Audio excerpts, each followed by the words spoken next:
Yo, what's happening, everybody? What is happening? Uh, I will wait a minute just for a couple of people to pop up. Um, I'm just gonna talk for a couple of minutes. I'm gonna try not to be long like that last one. Um, we're out in Troy, Illinois, at the Freightliner dealership, and you know what? Manpower will make or break your ass, man. Whether you're the trucking company, whether you're the shop, can get you some fucked up reviews, all kinds of shit. Um, I got the rides. They got the keys to two of them. This is shit. Yeah, this is the one I drive. Um, this one's sitting at the dealership. I gotta go pick it up. The other one is over here next to me, as you can see. Um,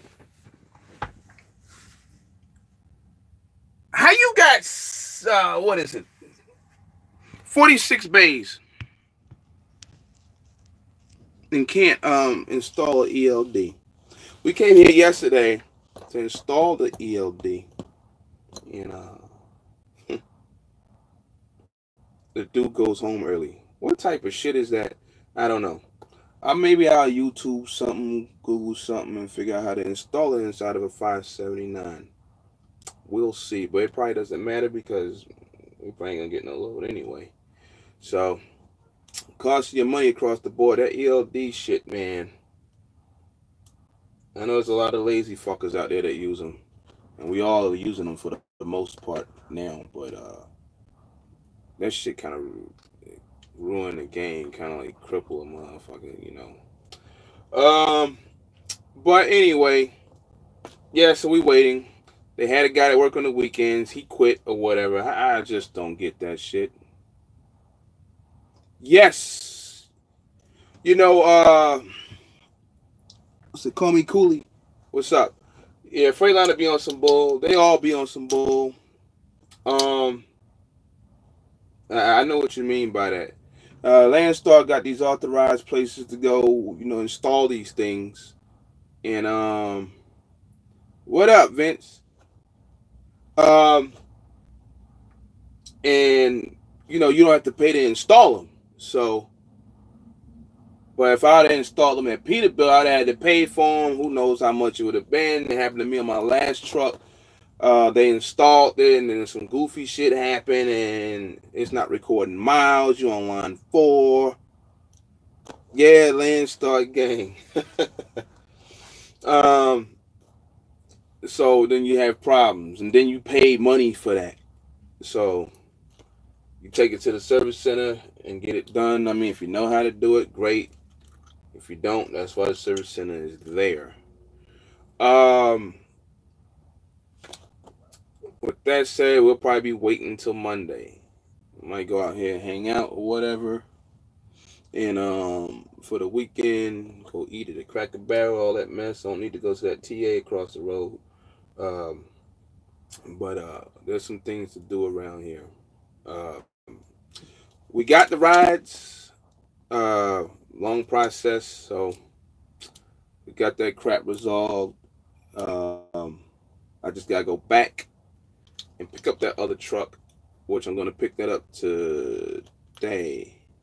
Well, we only drove a little bit with him. I mean, the other week we drove him around, and y'all know I've been waiting around for him for a little bit.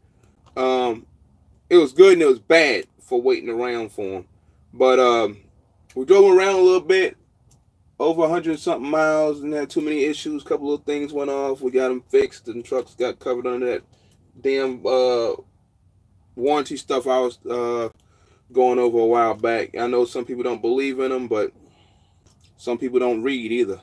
So, and they end up in a bunch of shit. So, But the trucks, yesterday we put the trailers on them. They run pretty good. They run better than the ones that I turned in. I'll tell you that. They run quiet, 579. Me, I prefer 13 speed, 500 horse, 1850 torque, probably 336s or something. But I know some people don't know that kind of language, but uh, but that's not what it is. It's a fleet truck, but it's a well maintained fleet truck that needed some things done to them. They all got new brakes on them and drums and shit. Airbags were covered under warranty. Uh, we went back and forth on some things, and we got some things resolved before I got them up out of there. So next thing is just to put a load on them and see. But I do know just from the standpoint of running around empty, pulling a trailer, the reaction time and all that, they move a little bit better. They move a hell of a lot better than the ones I turned in. So, but we're gonna see. I got them trailers coming here and soon. Uh, I hope that man will call me like last month and say, well, sorry for the delay, but whatever, we got things on order, building the trailer. Because they said I'm just not gonna do it, but but I already got money on that, so we'll see. That'd be a 53-foot low pro step with the ramps and all. So, but yeah, the trucks, man, they're pulling pretty well. I mean, like I said, that's empty, but I do notice the difference between the truck I have and now versus the trucks we traded in. Getting a second truck in January, put a driver in it. Is it worth the hassle? Good, because I wanted to speak about that too.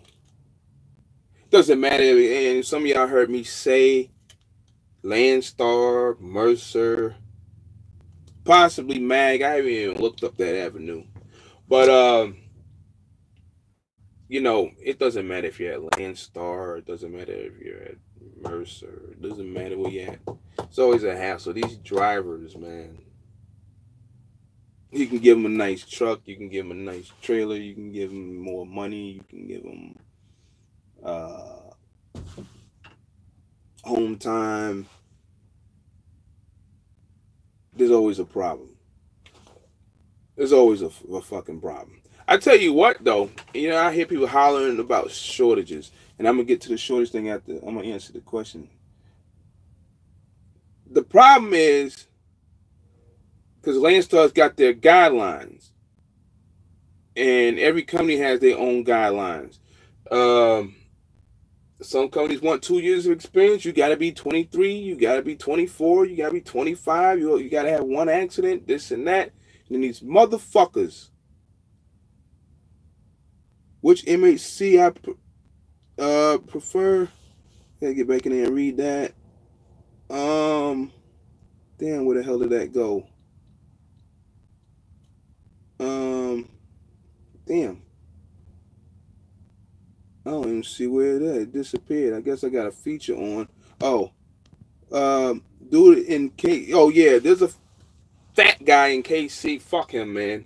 MHC. Fuck him. I was supposed to bought two 660s a couple of years ago. Dude was funny style. And I told my salesman out in Tennessee, fuck him. I don't even want the trucks, man. You want to be stupid like that? I ain't got time for shit like that. But you got funny style salesmen everywhere. The salesman's main objective is to get that shit out that damn parking lot without spending any kind of money. These trucks, these guys really have to spend a lot of money. It was all warranty stuff. So they will try to play with numbers here and there in the sale or trade or whatever. So, but you got funny style dudes everywhere. Which MHC I would prefer or refer to you? I don't even have one. Because, yeah, I bought the last two from MHC. I stole those trucks, really. To me, MHC trucks be like a little overpriced, man. They'll tell you this and that, this, that, and the third, but I can't buy a 500,000 mile truck, you know, with zero warranty on it from the factory for $68,000. That's just not gonna happen, man. I'm sorry. So there's other places out there. I'm not just, and it's just not MAC. They do the same shit. I just dug around till I found the truck. Just the process I got into just took a while. So, but yeah, man. Like I said, back to that whole driver thing, man. These drivers, uh, yeah. Uh, I mean, yeah. If you're looking for something like what I was looking for, I mean, you can find it probably at an Arrow or something, an Arrow too, with their overpriced asses. Some people, speak highly of them, like anything else. But you probably have to go to the dealer. You have to know, uh, like you can look at certain trucks, and know what fleet it came from, even though it's stripped down and everything. You know that company took care of that truck. Walmart, whoever it may be, you know that truck is good to go. So, yeah, I mean, whether you find it at Freightliner, Peterbilt, Kenworth, whoever, you just gotta shop around, look for the right thing, ask certain questions to the salesman, uh, and hopefully you get your answer, because these salesmen, man, they just want you to get that thing signed off and get the fuck out of the building without them spending a lot of money. Now, this scenario here, majority of the stuff was warranty. They paid for a bulb or two, and I think, yeah, one of them they paid for some. Well, they paid for some brakes on all of them, but it's good to go. So, in that case, all they had to do is fill out some paperwork, and them trucks was covered up under the warranty, or anything else was built back to the truck. So, now again, the driver thing, man. Like I said, you can do all this stuff and try to hire a driver on at Landstar, and the thing is, some drivers go work. Let's say a driver go work for some small fleet somewhere, because you hear a lot of people, they want to work for a small fleet. I don't like to work for a small fleet, but I mean, whatever. Or I end up with my own authority. But these drivers that try to work for us, what's up, Arthur? These drivers that try to work for us, they want the UPS union package and shit. Well, I don't have a UPS union package. If you want that, then call UPS. But you can't get on the UPS. That's why you're calling me. Or that's why you're calling whoever else. They still want to come to places like here and run like a wild chicken and shit. And then when Landstar, whoever the company may be, hammer their ass, they mad at them. You know you can't come here and do all that crazy bullshit. So you want to come here and still try to be like an outlaw or whatever. You go work at the outlaw company, right? Some of these drivers, they go work at an outlaw company. They want to go over there because they don't want to hear nothing from like a Landstar. They don't want to hear shit from fucking Mercer, and they don't want to hear shit from this one and that one. They want to be the man and shit. Then when that small company or whoever it is out there, some of them got glider kits and all that mess, tell them to do something. I mean, it could be illegal or whatever, but you know why you went over there. Now you're mad. Now you're crying and shit. Now you come over here, but you still want to act like you over there and shit. Well, Landstar too strict. I don't get it. I've been here over 3 years. I just mind my business. I had a couple of bumps in the road here and there, but all that. Yeah, there's some shit. The hiring process is a little ridiculous, but sometimes it's worth it. Sometimes it's not, because it eliminates a lot of dumb shit. A lot of there's certain things you don't want if you got a fleet of trucks here at Landstar. So, in other companies, some companies will bring your ass in and they'll send your ass home like 2 days in the orientation, man. I mean, I don't know how they do it now, especially, these companies. Last time I drove a company truck was in 2000. 4, whatever it was.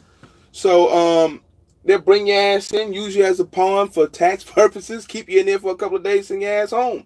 You know, that don't happen here. If it does, it's very, very low. You must have did something before you got there or something.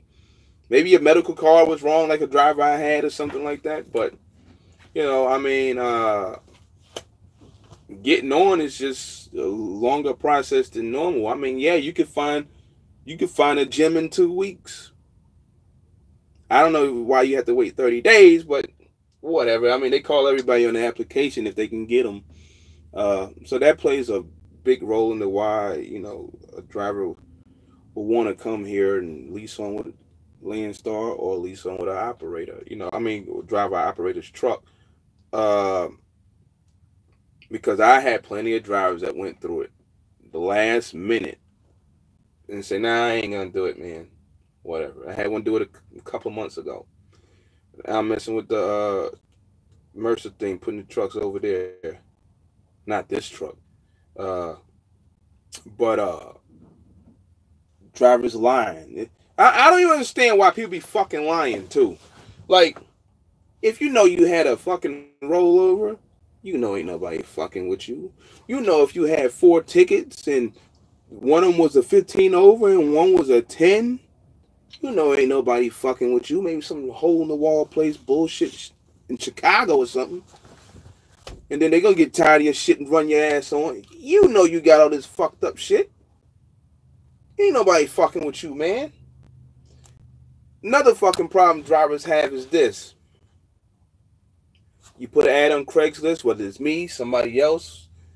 You break it down, you get the picture of the truck, you tell them the home time, you tell them the pay. And then the driver calls and says, well, what kind of trucks you got? Well, what's the home time like? What's the pay? Like, motherfucker, did you read anything? No, I don't say that to him. Like, did you read anything? It's like all right there for you. So you don't even need nobody like that. Because you already know they're going to get some shit going down the road. This shit is funny. So, there's a whole lot of shit, man. Fucking around, putting the driver on, whether that's here or somewhere else. Here's just a longer process. You can put an ad out and give it to the qualifications department, I believe. Put what you need to on there. It's a survey or whatever, and for driver calls, then and y'all match, then cool. But there's other drivers on that damn thing that's advertising too. Some of them got some ridiculous deals, but I don't know if they just drug dealers or trucks or what. But hey, there's some other operators out there that are hiring drivers, man. So you're competing with other BCOs, at least like 20 of them, maybe 30 of them. So if you're a match, you're a match. Don't let nobody, if you're going to put a truck on here, another truck or two, unless you're just that freaking flexible, and you just don't let nobody come in and say, well, I want this. Well, go buy your own truck because I'm offering this. Now, down the road, I might tweak something. But if I tell you 30% or whatever I come up with, you're not going to come in here and tell me what I'm going to pay you. You go get your own truck. You know, and then you do what you want to do. I mean, I had one dude the other day. His was crazy. I had a dude the other day. He's with another Landstar driver. And he's been with him about a month. Dude's on 35%. I don't know of the gross, or I don't know what it is, because some people do different shit. He been with him about a month. Dude made $250. He had $600 in advances in a month. So that's why this argument, whether you got your own truck and all that mess with the percentage and all that mess. See, there's some fucked up shit that can happen when you're running around like that. I mean, he's doing a whole lot of deadheading. He's deadheading all over the place. He's going to Florida, you know, Haines City and wherever else he said down there, and then he's dead heading back out of Florida. Well, he ain't paying you to come back out of Florida. He paid you to go down there, and the race that he went down there for was ridiculous. So now he dead heads back. But you looking to drive for somebody else at Landstar, and then but you don't like what I offered, but all because the determining factor was because he went home on the weekend. You can run for me and go home every other week, but you'll make way more money than you did with old boy. I don't know who he was, but hey, you want a dad head around all week, on 35%, and then wonder why you check $250 and you got $300 in advances. Now, see, there's something wrong with the money there because the operator probably can't pay your ass because you took $300 in advances, and some of these BCOs just too loose with their shit, just letting people just. I can't let nobody book no damn loads on my truck. I'll book them. I try to keep you out of certain areas here and there. I can't let somebody book loads on my truck. I mean, you will have to be like, I don't know, in the game longer than me and clearly been driving trucks, and I don't know, something bad had to happen to you, but I still probably wouldn't do it because, see, you don't know what that driver gonna do. He gonna probably run just enough to get his cell phone money, his little sneaker money, get his little rims for his fucking Crown Vic or something, or whatever. And then you go back looking at the numbers at the end of the week, you're like, the fuck, this motherfucker right here? Nah, I can't do that, man. So I gotta operate where it's profitable for me and the driver. This is a bill here I gotta pay. I gotta pay you, and I got whatever else I'm doing. So no, I just can't let somebody book their own loads because I've seen it. Drivers just call about any damn load, take loads any damn where, get stuck, deadhead 400, 500 miles to the next load. Like, I can't do it. So, what's that next question? Call me. How is the freight with the step deck throughout the winter? You have certain agents, brokers. It just depends, man. I mean, I get out there, I'll do a step deck load in the wintertime, and I may not, Me, right now, I normally be out in Colorado running around getting ready for the holidays and stuff, doing grocery stuff. And then I might get back in and I might find a load in the step deck running local or something. I might run it over to Wyoming or whatever. 2 years ago or whatever it was, I was running from Texas to Denver, and I stayed in Denver for a couple of days running that stuff locally, and then I'll go back to Texas and go pick up and come back to Denver. I had 2 different deals going on there. And I know a lot of BCOs or whatever, that's why you're saying we should be saying learn the system, learn this, learn that, because I'm doing more than one thing. I'm not even hauling the step deck. Well, I am, but when I'm not moving groceries or when I'm not doing the other account that I was doing coming out of Texas to Colorado, because I go there, drop the trailer on their yard, go run the groceries, whatever, come back, drop their trailer, go back and there's a step deck load. Let me go ahead and run that, and then I take my butt back to Texas or whatever. But I don't even do that anymore. But I still mess with the Denver stuff. So it just depends where you want to be at, because I might be in New York. So just the Midwest got the freight. Put it like that. The Midwest got the freight. So you'll get a step deck load all day. I mean, I'm buying 53 footers, so that's going to eliminate a lot of stuff with the ramps and stuff like that. So I'll be good on that. And they're a lower profile trailer. It does slow up, but you got to get creative. You got to, be in certain areas. A lot of people box themselves in, and then they can't, then they don't know what to do. Perfect example, before all the rates kind of like took a little nosedive, we got drivers here that want to run. I said this a long time ago, 2-3 states. That's all they want to do. goes just like me talking about hiring drivers. Well, they get back at the house on the weekend. Well, now shit hit the fan. There ain't no more freight. They still trying to do the same shit. Yeah, you gotta expand your shit. You gotta go do something else now and figure out a way how to get home every weekend. Because now the freight that you was hauling ain't worth shit no more. So you can't just box yourself in. You gotta be prepared for other shit, slow times and all that, people losing customers because Landstar agents lose customers. So, for various reasons. What you do? What you do it on a step deck or you do it in the van?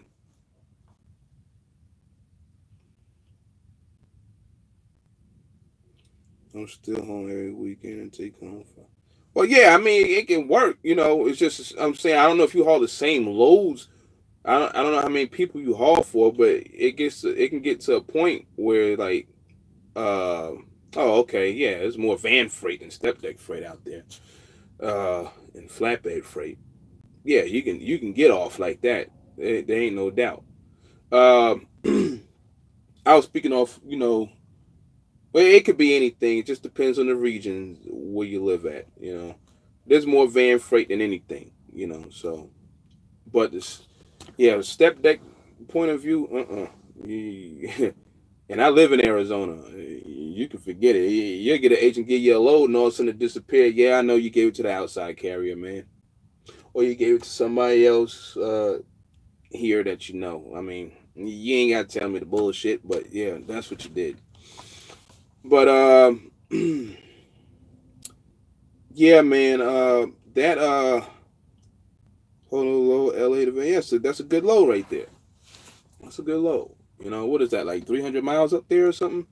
Uh, I was running UPS out there, not UPS, FedEx last year.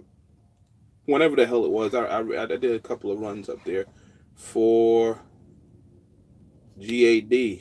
Shout out to Larry. He be GADing it up. But yeah, I used to mess with them a lot when I first came on pulling vans. And oh, okay. I haven't did a trade show load minute. Usually it's a power only. I think the last one I did was Book of Mormon. I actually still got their damn cones. I forgot I had them on the truck. But I haven't did a trade show in a minute. Yeah, he be repping them hard. But yeah, shout out to Larry on that. GAD is a good agency though. I think they got like one person in there that kind of shit that pulled some shit. I never dealt with him before. I forget his name. I probably got his name saved in the phone. But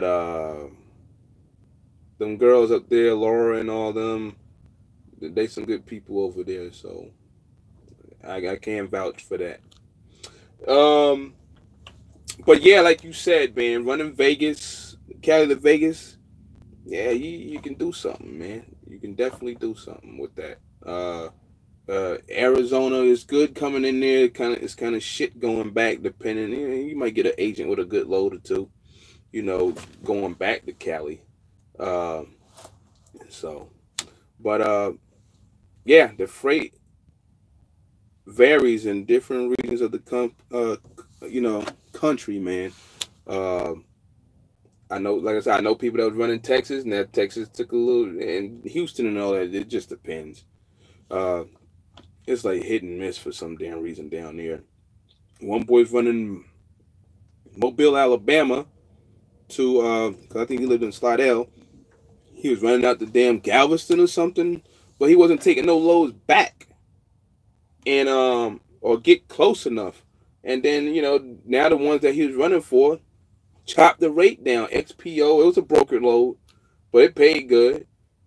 And then they chopped the rate down. They don't want to pay no more. He don't know what to do. And man, you got to go figure something else out now because you only ran basically one damn thing all the time. So, but like I said, everybody operation is different. Just like I said before, everybody trucking company formula is different. You do what you do. I mean, sometimes I'll be on Facebook and here trolling and acting, just saying stuff. I'm not just saying stuff. It is true, but you do what you do with your operation, and you do what you do as a company driver. Um, I spoke enough on that in videos in the past. Some people got mad, like go back to the Snyder stuff, but some people done figured it out. Mm, some people probably still mad. Look at this motherfucker over here. I only speaking because I already been through all that stuff before. Some of that stuff y'all see on YouTube that people be doing and saying.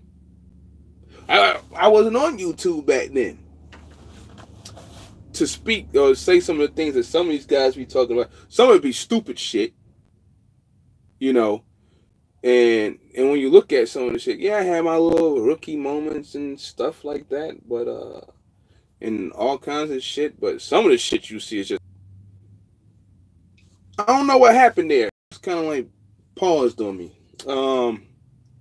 But I was saying, yeah, I wasn't on YouTube when I started back in 2000, 2001. So you got guys on here saying all kinds of stuff, and a guy like me and others will sit back and look at it and just be like, okay. I mean, but I'm sorry that thing froze up like that, man. Damn. Heavy haul. Heavy haul is, you might be waiting for a trailer unless you buy your own. I'm waiting on a trailer now. 3-axle RGN. One of the new Landstar. They got a bunch of them down there in Alabama, east of Birmingham. They got a shitload of them things at that Fontaine place, man. But they got license plates and everything on them, brand new. So it might be a while for you if you're looking for an RGN or something. Me, I just went on and said, screw it. I went and bought the 53 step low pro. Like I said earlier, this dude goofs up on this crap with the production of the trailer. I can go buy a Benson. So, which I probably should have did in the first place, since they're already ready on the damn ground. Versus them putting it together, it was just a cheaper deal because the whole deal was probably, I don't know, versus the Landstar deal between two trailers, it was like $15,000 cheaper, and that's with everything on the trailer. So on the 53-foot step deck low pro. When they supposed to be ready? He's supposed to call me in a couple of days on the 4th to say they're ready at the plant. They're gonna stack them, bring them in, and put the ramps on them in the toolboxes. Then they'll be ready. I'm just hoping he doesn't call, because there was no need for me calling him and asking him about them. I can call him now and ask him about it. He's in the office today. But I know for a fact they weren't ready, but I'll call you on the 4th. Or you'll call me. I might call him today and see what it, but if he gives me some news like he did the other month, forget it, man. I ain't even buying the trailer, man. I'm not gonna buy their trailer. I'll go look at Benson or whatever and buy one of them trailers. So we'll see. But they should be ready. What's the name? Dorsey. That's what it is. It's a Dorsey drop deck trailer. So combo giant. I got one painted red and I got one painted black. So so they should be ready here in the next 2 weeks at the latest. But like I said, any bad news like he did last month, just give me my money back, man, and I'll go get a damn Benson or something like that. So, but I think we're gonna get ready to get out of here in a minute. Is there any other questions somebody got out there? I know a few of y'all watching. I know I don't got 24 million of y'all watching. But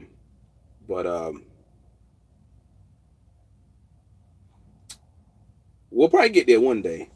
Landstar, you have to buy your trailer No, you can pull. I don't know what trailer you're talking about, but van, no. Once upon a time, see, I could have drove here in 2005, but I didn't. I changed my mind, went somewhere else. Uh, I think they used to lease the trailers back then. They don't anymore. It looks like to me, and I think this is what's going on, that the agents. Now, somebody correct me if I'm wrong with that.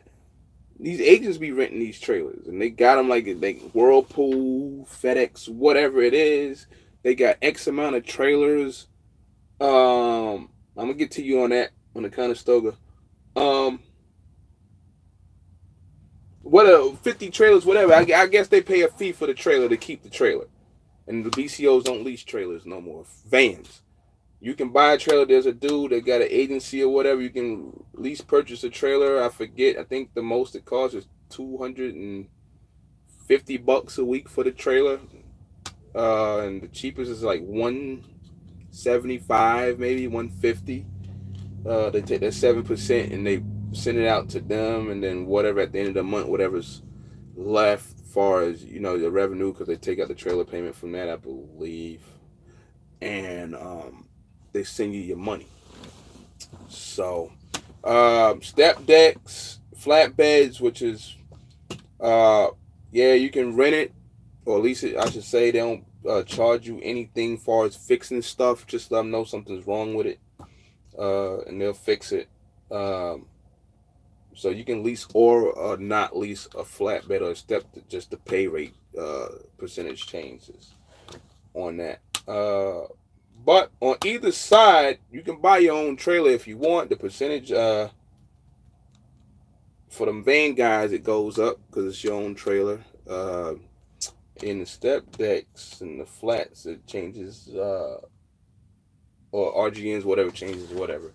So, yeah, you can buy your own if you choose. It could be a good thing to buy your own. You never know. Like in my scenario, I buy them, and if anything ever happened, like Landstar says, peace, see you later. I say, peace, see you later. I get my own authority or something, whatever. Or I go lease somewhere else.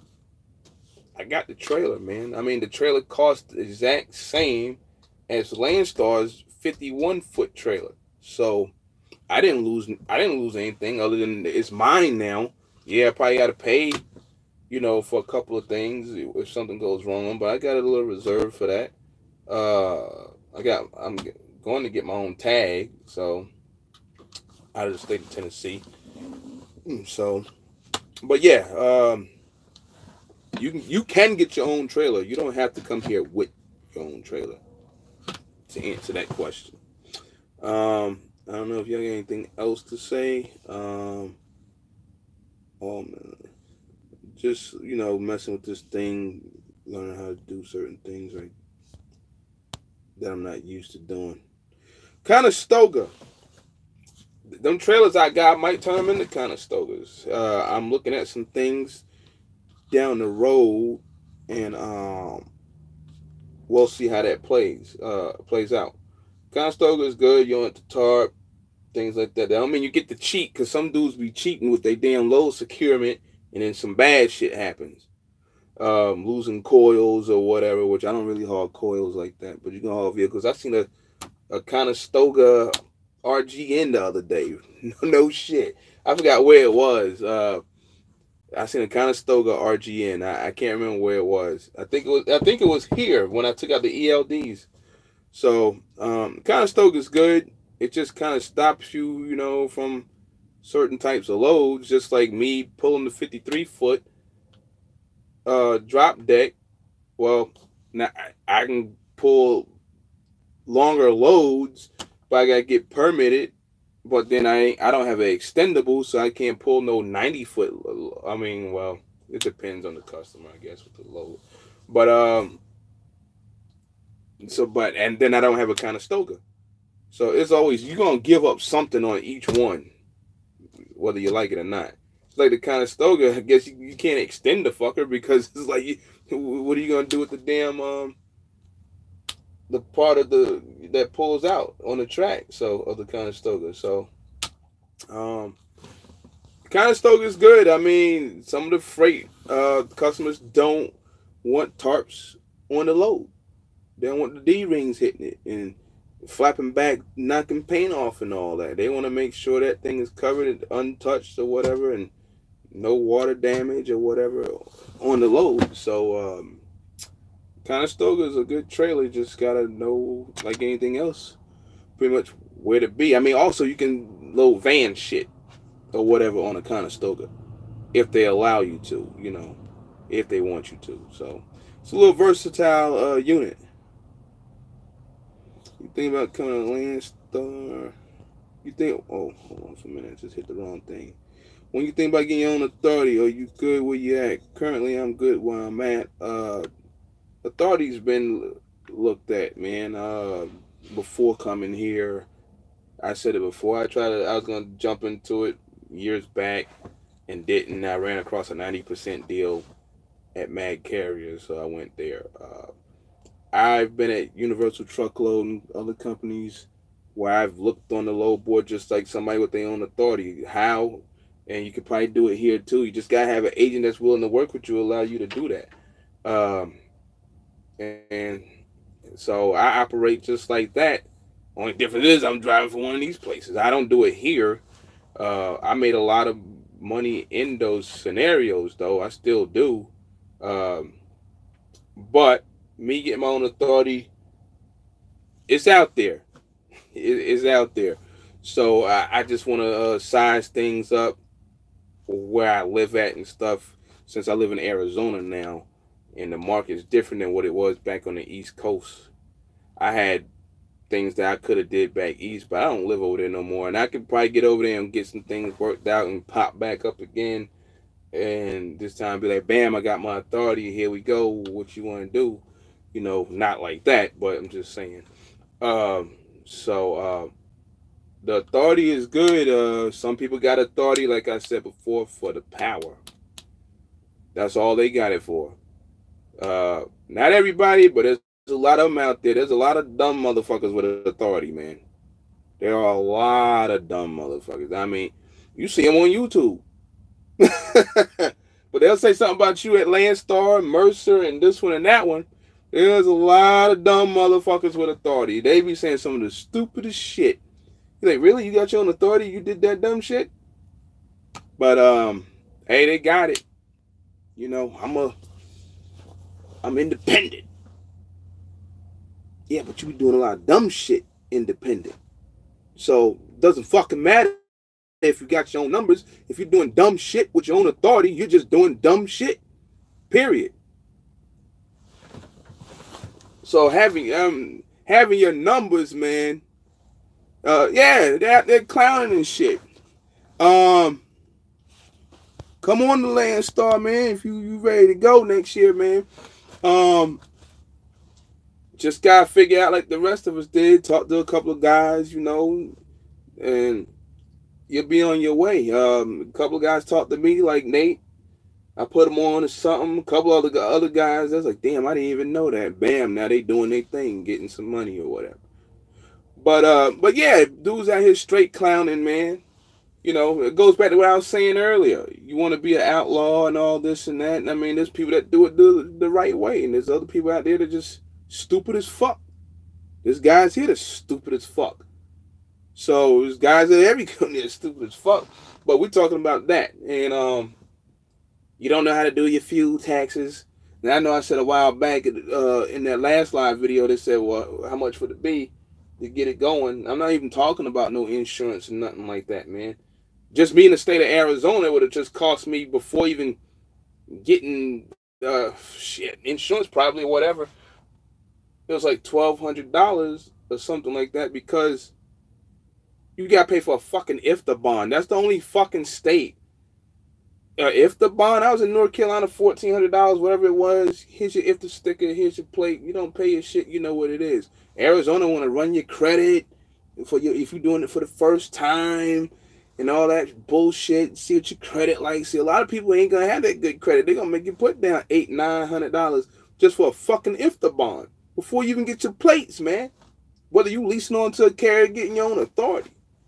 The whole authority part is like, you know, you can do it yourself online, Or you can use OIDA, they charge a fee. You can use NASTIC, they charge a fee. And TBS or whatever you want to call them, TCS, they all got fees. So that's why I came up with that figure the last time. I know somebody's like, they don't cost that. Well, you don't, one, you don't live in Arizona, and two, I don't know who the fuck you use, but you use them. If it was cheaper, great. But there's others out there that will get you. And so, but if you're out here and you're running right and everything, having your authority shouldn't be much of an issue. There are some guys out here that think they're fucking bulletproof and they do certain shit and they got this and they got that. And like, nah, bro, that's not how that works. Then they find out the hard fucking way.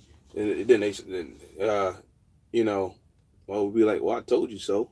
You know, there's a few people out here that on the Facebook and in the YouTube world that have done shit that they've been warned about. And now I don't want to say they crying the blues, but hey, that's the price you're gonna pay fucking around out here, not doing your shit right. So you don't watch it, you get your damn numbers yanked, and you'll be out the game for whatever reason. And you don't want to be out the game, because then you'll be, hey, you'll be back at the Landstar, right? You'll be back at the Snyder. You'll be back at whoever, JB Hunt, with your truck running under them. If they even let you in, because then they find out, like, well, damn, you got like 27,000 tickets, man. All these violations, we can't fuck with you. Dude's got, I was talking to Josh Ricards the other day. Dude got his, not him, he just got his authority, so shout out to him for that. That's crazy what happened with him over there where he was at. But you got guys with their own authority, just got it, had it for like 3 weeks, running around, lights out and shit all over their trailer. Damn, you might want to keep your shit in order. You just got your shit. Nah, I worry about it later. That company driver bullshit. You see him at the truck stop all the time. Hey, yo, Prime, your light out over there. Yo, you got an air leak. And that did happen one day. And it's funny that I said that it was them. I'll fix it later. Then you see him on Facebook and shit, whatever. With DOT, like, motherfucker, you knew it was like that. Fuck you talking about? That's like obvious shit. You see YouTube videos and people don't even got their own authority. Like, motherfucker, what? You can't tell me you didn't see that shit. You know? You can't tell me you didn't know that whatever. Some of these trucks, that shit tell you on the dash. So, the way they do it nowadays, but yeah, it's guys with their own authority out here running fucked up ass trucks and shit. They know it's fucked up. So, you can get yourself out to put out the game quick. I know people with their own authority got a couple of trucks or whatever, and people that I don't know, whether I got in an argument with them and I checked their damn number, like, fuck, you got like 8 trucks and you're out of service 50% of the time, man, in like 30 inspections. Like what kind of shit is that, man? But yeah, they got companies out here like that. Those are little companies everybody want to work for and shit. Then eventually, the motherfuckers can't drive trucks no more. So, but just gotta watch. You gotta watch yourself, man. Dot your T's, cross your I's. I said cross your eyes. I'm looking at something. Dot your I's and cross your T's. How I feel about a cheap truck on 30 grand. My bad with that dot your T's shit. But I did it. The red and white Freightliner I had, I bought that truck for $14,000 out of the Northwest. Bought it out of the Northwest because California didn't want the older trucks coming in their state. So there was some nice, well-maintained trucks up there in the Northwest. You get them for like $14,000, $20,000 at Valley Freightliner and stuff. Just gotta go through it. And me, if I was one of y'all, if y'all not at Landstar, whatever, you bought a truck like that, you know, and you don't really know what you're looking at, send it through a Landstar DOT inspection and see what comes up.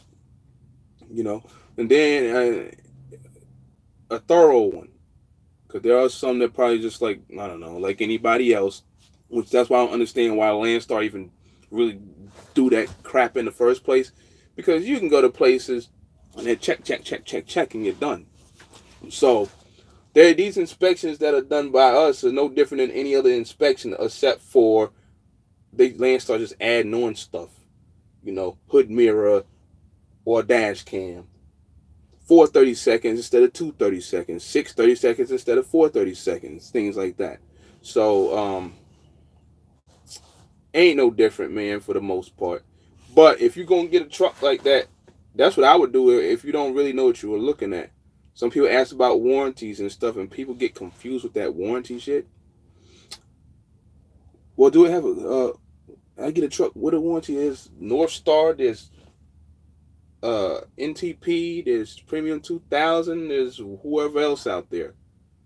Those are third-party aftermarket warranties. Some of them can be wrapped on current warranties, like this truck here from PACCAR and Peterbilt. See, PACCAR and Peterbilt, whatever, they gonna cover whatever's in there.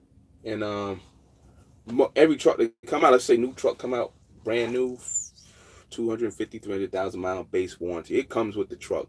Whatever that company buys after that, that's what that company bought. So after that, every truck don't come out the same.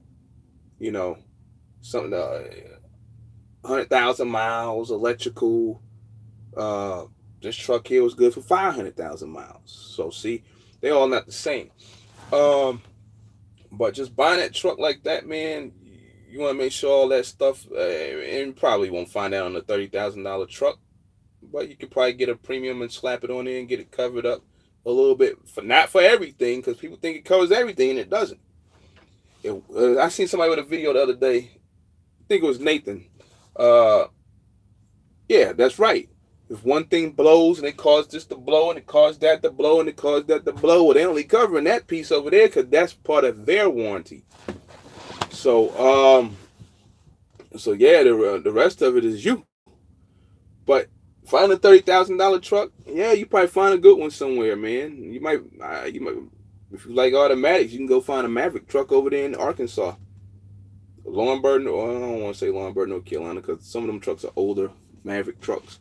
But go over there to Little Rock if you like them automatics, and check them out at Freightliner. Maverick ain't gonna let you on their private. They be acting like little bitches and shit. I mean, how you gonna have a wide open gate for people to come check a truck out and then come popping shit? I don't even know. But yeah, man.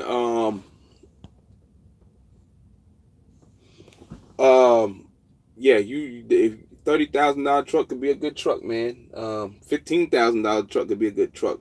I'd improve that, because I had one. So just gotta know what you're looking for. I had somebody talk shit to me one day on Facebook. Oh, you got $15,000 Freightliner. So what, motherfucker? I still get the same money you get. Well, now I got these Peterbilt. Well, before that, I had the other Peterbilt. So still get the same fucking money you get. Doesn't matter if you got 54,000 fucking chicken lights on your shit. You still getting fucking $3 a mile like me, or whatever. So it doesn't even fucking matter, man. You go out there, you pick what you like. Make sure it's good to go. Make sure the salesman ain't trying to like dick around and shit. You know, because they try not fix a lot of shit. They try not spend that money, man, behind that. But that's why I went after the trucks I went after, because of the whole warranty package and shit. I don't have to pay for shit out the gate like that. I just gotta make sure I keep bodies in the truck. And that's it. So that $30,000, again, man, you could probably find it a little cheaper than that, man. You see the difference in the newer PACCAR? This is the 15 PACCAR. I think it had something to do with the gear ratio on the truck. That last truck I had was definitely a flatbed truck, but it wouldn't pull for shit. I don't know what the fuck was wrong with it. This one here, 308 gear ratio versus the 325. I think the 325 is more like for 13 speed, as far as I'm concerned. And you need a little more horsepower and torque. But these move better than those that I traded in. They definitely move better. I don't lose. I lost power empty on them other trucks. I don't know. the range, the torque range, and the horsepower. The torque range is lower, and you can achieve everything quicker with these trucks. Like I said in that one video a while back, when I first showed y'all one of the trucks, they cleaned up some of the bullshit, you know, that was causing problems on these trucks. So it's better now than what it was, because they had the 2008 version. What is it? The EPA 10 version, and then they got the 13, whatever it is, version. So it or 12, whatever they want to call it. So you had EGR, then you had DPF, and now you got the DEF. So, but the PACCAR, man, is pretty good, man. It's just that the availability shit with them. You only got KW, you got Pete, and a couple of little third-party places. The service on them is pretty good. I mean, if you want to run them 40,000 miles, you can before an oil change. But I don't. I try not to go that far with it. I do my oil changes and my grease jobs and all that on them. I think the newer ones, there's another group of PACCARs that came out. Then they changed a couple of things there. Shit, I heard you can run them fuckers 60,000 miles. What's up, bad guy? But I heard you can run 60,000 miles on them. But I mean, you'd probably be crazy to run that far. But that's the way they are, because, you know, these big companies and set that standard behind it. But, you know, you do what you want to do. You can change them every 20, whatever. But that's what it is with them. They're pretty good. I mean, you just gotta. They all pretty much come out at 455 horse, 1650 torque. So a lot of everybody's going 308 rear gear ratio. It's pretty good. You know, just need a little more horsepower and torque behind it. But other than that, you know, it's a good setup. You're definitely gonna get some good fuel mileage if you ain't running crazy with it. I'll tell you that. So overall, the PACCAR is straight. It's just that you gotta deal with it at Peterbilt and KW, and that's it. I looked in the Cummins, and the problem with Cummins was when you went in there, they didn't have all the parts. I mean, you get the same thing with a PACCAR, but the Cummins is worse, and they had their little issues with the ceramic fuel pumps and all that bullshit. You had to wait days for the parts. You can get PACCARs before you get Cummins at KW and Pete. And you need to take your KW to KW and your Pete to Pete. And your Freightliner to Freightliner for the most part. Because when something happens, they're going to say, oh, we ain't got it. We ain't this and that. We got to order it from them. And it's going to take forever for them to get the damn shit. Now, that could be with anything, even if it's their own brand. But it's even worse when you take a Pete to KW or vice versa, because you gotta wait now.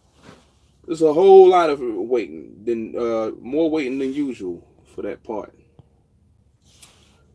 So yeah, the Classic XL. Classic was the shit, man. I mean, I never had one, but I liked them and shit. Classic XL, especially with the Big Daddy sleep. What was that, the 84-inch joint? Yeah, that was a good truck, man. That and that Century class. I mean, Columbia I got, which is the same thing, just the hood's a little different. So, yeah, man, Classic XL was a good truck. Even it's the Coronado. Coronado's just more hollow and shit. So, that's it. That's what that Coronado is. It's a damn classic with Century and Columbia parts. So, now they got that W990 for KW out there looking like an International Eagle or whatever. And I don't want to say Eagle, but it's looking like a damn International. What's that, 9,000 or whatever, whatever you want to call it. So it's crazy. Freightliner 100 bays still take forever. Yeah, man. 100 bays, they be taking fucking forever, man. You know, they got the warranty guys out here working on the truck. All of them can do warranty work and shit and all kinds of other work. They drag you out, man. They'll drag you out. They will drag you out. Uh, Another thing they'll do is some of these places, and this place is kind of like wide open here. These smaller ones, like these smaller Freightliners, these smaller Peterbilts, these little, they're not your MHC Kenworths, and they're not Rush Peterbilt and shit. But then even some of them, oh, they'll work on the home team first. They'll work on, like I go to Phoenix, right, and I go home. Oh, they'll put me in the shop that day and get me the fuck out of there when the time comes. None of the waiting around bullshit. They will work on my truck. Now, you might be from like Alabama or something, come out there. You might wait a day or two before they get to your truck or whatever. So that does happen. That does happen. Then you got, your premium 2000 warranties when they working on the damn truck. Premium taking forever to get back to them and all that, communicating. And regular stuff from the manufacturer themselves, they going back and forth about it because they want to determine to call them throwaway trucks. Actually, the damn Peterlines. Yeah, my Columbia is a throwaway truck, but I ain't throwing it away. So, but anyway, I'm gonna go here in a minute and wake this boy up, or this man up, David. Gonna go to the Cracker Barrel, go eat or whatever. We've been killing a lot of time sitting out here in this area over the last couple of weeks. So we just got to get this shit rolling again.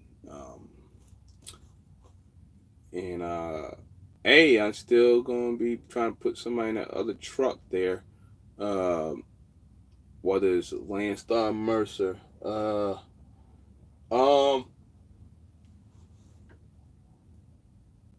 Somebody asked me about the van stuff. I just don't know about hiring a van driver, man. I hate to say I know a lot of y'all do vans. It's just I had a few of them, and 2 of them probably still watch my channel. They just don't say nothing. It's just like, man, it's just like, just do your job, man. Start turning trucking into rocket science.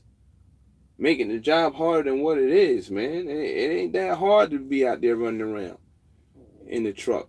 I had one driver say I wasn't going to work him. Oh, but he wanted to work for free. He wanted to do nothing and get paid. Nothing. That's the thing with drivers now. They don't want to do nothing. Like I said earlier, they want the UPS package and shit, but they don't want to do nothing. So, if you don't want to do nothing, then go find, I don't even want to say UPS, because UPS boys, they bust their ass. Maybe so when it gets closer to 5 o'clock, a couple will be dragging their ass and shit. But, you want that union shit, you better go find a union company. Because they know 4 or 5 truck, whatever owner, operator, going to offer you all that shit. They're going to do a few things for you and take care of you here and there. And some of them are bad and some of us are good. But, yeah, man. So, but, anything else somebody want to speak about before I bounce up out of here? Like I said, I'm going to get that other truck. And I'm going to bring it out here and get it prepared and just goof off the rest of the weekend. Like I said, shout out to everybody, new subscribers and the ones that's been running with me. Shout out Daniel. I know you hit me on the inbox this morning, and yeah, everything is good now. So and you're shooting people over to me. I don't monetize my channel. I'm not looking to make money off my channel. I know some of y'all do make money off your channels. But I don't do that. So, maybe one day. I'm just not interested in that. So, I know some of y'all be asking for mentors and shit and pay.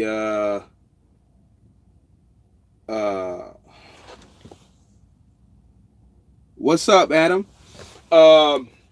It's a new subscriber there. You just joined my Facebook page. You see I be clowning around. But yeah, I don't do that. So I don't make money off of YouTube like other people do. I know people, like I said, they want me to mentor them or whatever. They'll pay me to do it. Nah, don't cost nothing, man. For all that, I don't do shit like that. I know other people do it or try to do it, and y'all pay them or y'all and they be giving y'all some bullshit. But if that's what you want to do, then you go ahead and do that, because certain people appeal to certain audiences, and you know, and others don't. All right, hit me on there. Uh, I got 2 pages. One's got me standing in the suit. I say it all the time, and the other one's you'll see me sitting there on the cover page, and then my 2 daughters sitting there. And people ask me, "Man, don't you got 2 sons?" Yeah, I got 2 sons. I just posted the girls because they're the babies, man. The boys is old. They ain't want me seeing no pictures, man. um, so I did when I was younger, when I was living in North Carolina. So you'll see them, and you'll see me sitting there. That's the page where I'm at. And you get on there, you'll see me clowning a lot, clowning Swift and shit like that. But other than that, that's about it. If you come to my page digging around for something, you're gonna be there all fucking day. You're really not gonna find too much shit, because I'm just not gonna sit out there on Facebook and incriminate myself over stuff like certain drivers do on Facebook or YouTube. And a lot of y'all do it on YouTube. I mean, there's some shit that's being said that, like, you even think before you even speak on some of this shit. There's some shit that's just like, you just wait to shit hit the fan on some of these channels. It's gonna be too fucking late, man. I know drivers, and I see some of y'all out there beefing and shit. That shit is like, that's some whatever with that. I'm glad I don't have any damn really subscribers or anybody fucking around on my page with that type of shit. But anyway, man, I just want to put you. Hold on. Yeah, I'm in there, man. I mean, that group's alright. I used to be in ATU, and I got kicked out of there for dropping a hammer on some drivers, saying some bullshit. Telling you some misleading ass crazy shit. ATU kicked me out of there a couple of years ago. Then there's 2 black CDL holders, I think. There's BCH or whatever you want to call that, whatever. And then there's black CDL holders. I'm in there, pop up here and there. I really don't even fuck with the groups like that anymore, like I used to. So, but yeah, I'm in there. I got a couple of friends I rock with that are in there, and a couple of people that they really aren't my friends, but I check on their stuff and see what they, talking about. So yeah, I'm in black CDL holders. I'm in BCH. I'm in them other crazy ass groups. I just don't really say much. I'm in Rate Per Mile Masters. I'm in trucking rates and lanes, things like that. Owner operator maintenance, whatever you call that. I was just in there this morning talking about a APU with somebody because they had a problem. Travis. So yeah, I'm around, man. I mean, I don't talk like I used to or whatever. I used to be in there pretty heavy in these groups. Some of it was trolling, talking shit, but I don't do too much of it anymore in those groups. But that is one of the main groups I'm in, man.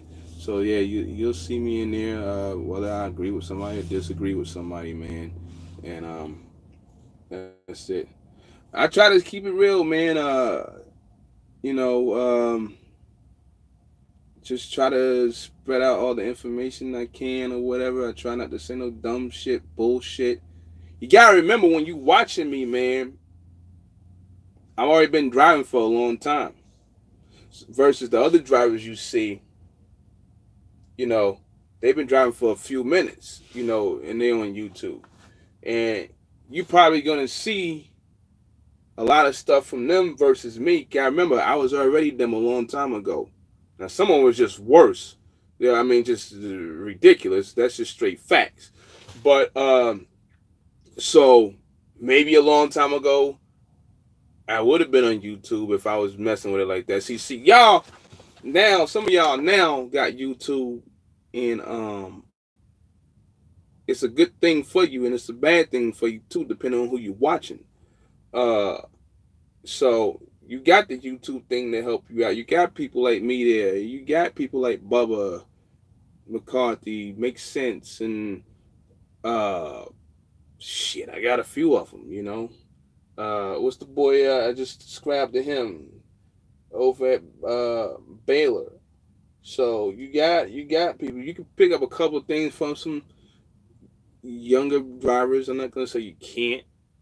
Uh, you just gotta weed out some of the dumb shit. I mean, you say this today and then it's that tomorrow, and then you know this is wrong, but you're fucking wrong for saying shit. Like I said, that incriminating shit. You incriminated yourself, and now you want to fucking throw somebody else under the bus for some stupid shit you did. So y'all see it all the time. So, but like I said, y'all got this YouTube thing. It's good and it's bad, man. So, just gotta know who to fuck with and who not to fuck with. After a while, you'll figure it out. You'll figure out if somebody's bullshit, and you'll stop fucking with them.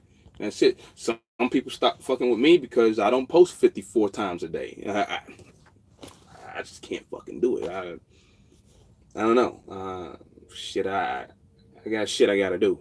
I'm trying to do something other than posting 54 times a fucking day, man. So saving up for a truck, man. That's good, man. If you're gonna do it, man, just make sure you fight.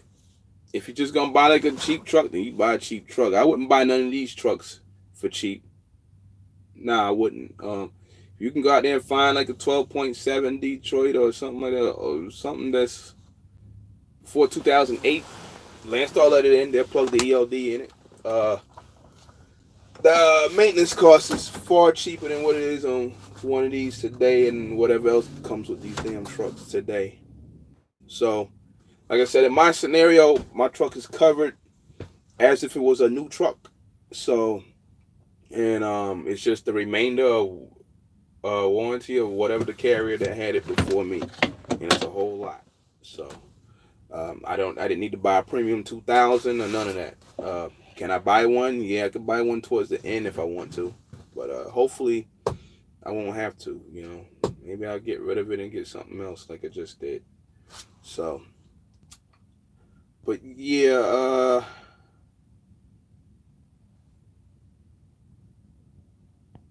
yeah, I do a lot of Swift shit, man.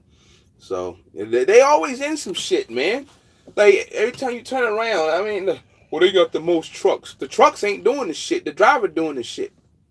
So it's like they go to truck driving school. They sitting back there. They just hoping they get their fucking CDL. They don't really want to listen. They got a trainer train. They got a student training the student. CR England got 4 or 5 people in a truck running down the damn road. My wife lost her CDL because of England. That's a long story. I can tell y'all some shit, man. You'll turn other people's fucking channel off, I tell you that.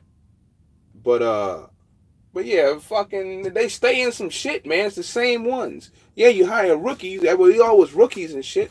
But it's like, dude, how the fuck you running into these fucking bridges? You doing U-turns in people's grandma's yard? You driving in lakes and shit? You talking about the GPS told you to do it? Bullshit. You act like you got clubbed in the head and shit. It's shit's fucking hilarious. You go back and look at the one video I got. Celadon video. And this dude got like the joint went viral before I popped it on YouTube. I should have popped it on YouTube first, but whatever. I ain't had that many subscribers back then. But this dude got like 3 wrecks, man, in like 10 miles and shit. Like, he's just standing like he out of space and shit, tearing off doors and shit. Didn't hook up to the trailer at the final place because I seen him twice. And he dropping the trailer in the street and shit. Like, trucking is common sense, man. That's why politicians and shit, whatever, say, well, a 5-year-old could drive a truck. It's just like, but, and the reason why they say it, because the dummies that do the 5-year-old shit, if that's the case, then a 5-year-old could drive it. It's because people out here acting like, I don't know. I mean, I don't know where the fuck their brains be at. They can't read no atlas. They let the GPS tell them everything. They don't know how to think for themselves. They don't know how to... it's a lot of shit, man. It's a lot of shit. So, but, this shit keep disconnecting, man. This shit's stupid as fuck. I don't know if I lost y'all anywhere, but, anyway, I doubt I did. What's a good amount to save up for an owner-operator? Shit, some people walked in and got a truck with a couple $1,000. They ain't had no money. Some people had 10,000. Some people had 20,000. Some people got drug money. So, them the ones you don't want to fucking listen to right there. I mean, whatever you do out there hustling, that's what you do. Because some of them be out there telling you this shit like they fucking did that shit from scratch like others, and then y'all think they fucking legit, and they fucking not. So, there's all kinds of fucking, I mean, there's people that can get lucky and never have a breakdown for a year and save up, man. There's all kinds of ways, man. It's just, like I said before in videos, every company got a different formula. That's all it is. I mean, if you think you can make it like that, go ahead, I guess. You know, sky's the limit. But I don't really recommend it, especially nowadays. Now, if it was like 10 years ago, and maybe you bought a 12.7 or ISX or something like that, before this EGR shit, you might get off. I mean, you're gonna have a little problem here and there, but now you're dealing with things that cost $3,000, $4,000, $5,000, $6,000, $7,000, especially buying these trucks with no factory warranty or no kind of warranty whatsoever. You can sink fast as fuck. So every truck I had before all these, they were just either pre-EGR or they just had the EGR on it. So either I had it like bypassed or something, or put the ugly fix on it, and that was it. Now I got these, and I got bills that come out on the last trucks. Now if it happened on these, I ain't worried about it, because what I said earlier, fucking $3,000, $4,000, $5,000 bills, man. So I got an escrow account that I can reach in there and get it. I got fucking Amex. I got damn Capital One. I got Landstar. Shit. If whatever I want to do, I do it. So I could do it multiple ways here. If I need them to do it, they review my shit. They see what I'm doing, and well, yeah, but you got money in your escrow. I don't care. I mean, just whatever. So the money thing, as far as getting that truck, back to that, you can have 5,000 and end up doing well. You can have 20,000 and do well. You can have 5,000 and do bad. You can have 20, 30,000 and do bad. Actually, that's been proven time and time again. So I'm pretty sure you've seen other channels and other people on Facebook and stuff like that. How I feel about lease purchase.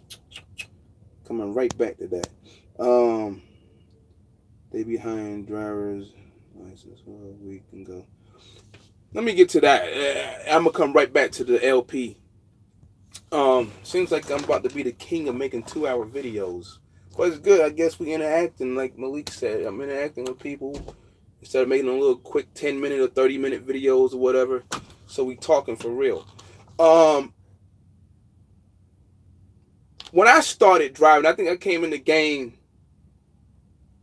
when everything just started dying off. Any age, as long as they could put the ELD in it. So I came in the game when it kind of like fell off. Everybody was cool. Drivers waved. Drivers helped each other out. It wasn't like all me shit. Lease purchase wasn't that popular. I'm gonna get back to that.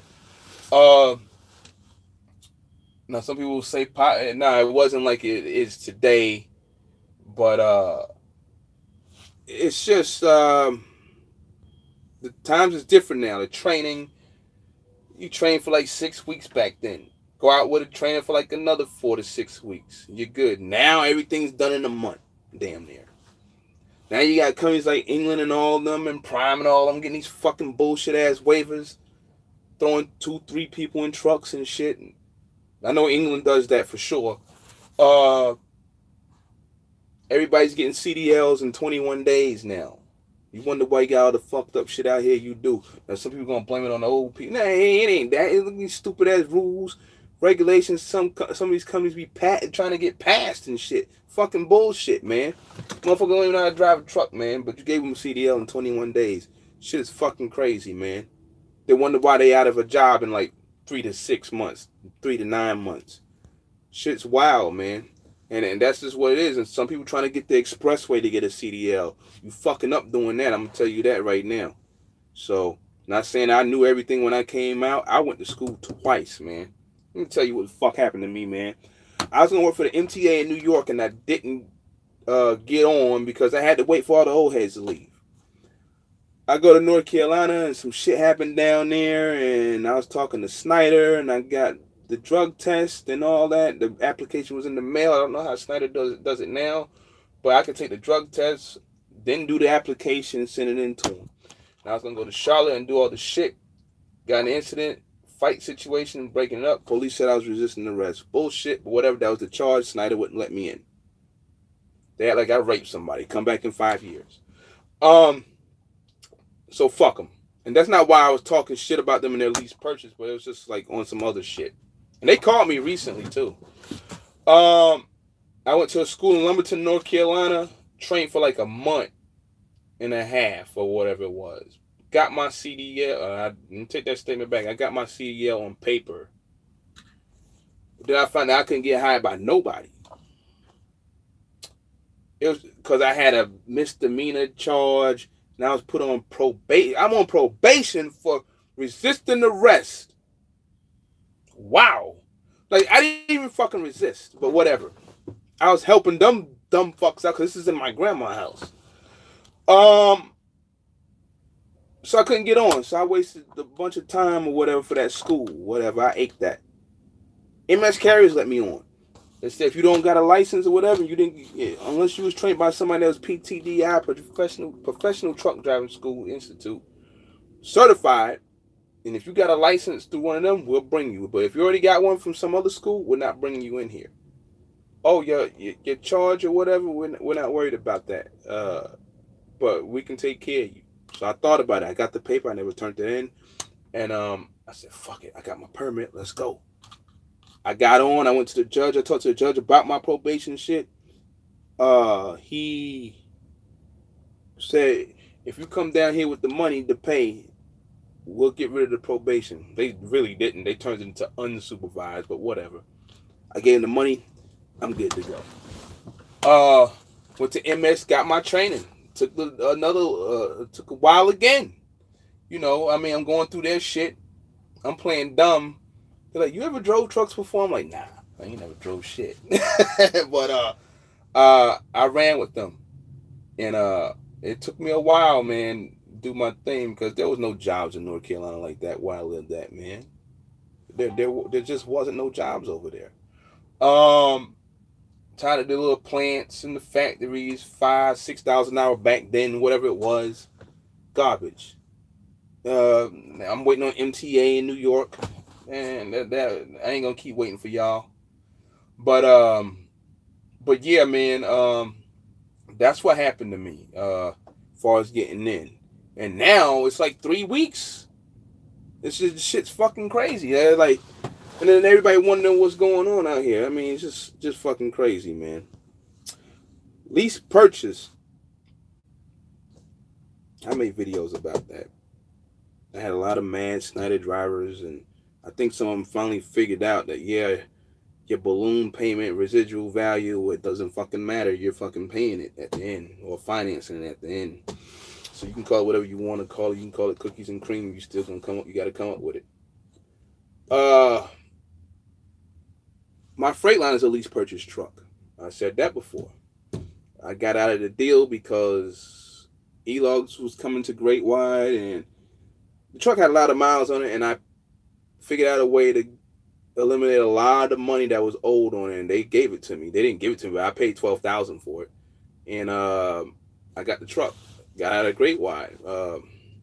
There's no way they're taking back a 700,000-mile truck and releasing it again. You're gonna get like the same money I gave you from if you sent it to Ritchie Brothers. So we came to agreement, and me, my boy Debo, he's on my page. Daryl Aycock, he'll tell you he still got his truck. A couple other people back then, 2010 at Great Wide, we got our lease purchase truck. I was a PBX driver when Great Wide came in. I had a different truck then. But then I got that truck from them because the other truck I had wasn't shit. It was just like a little test throwaway truck.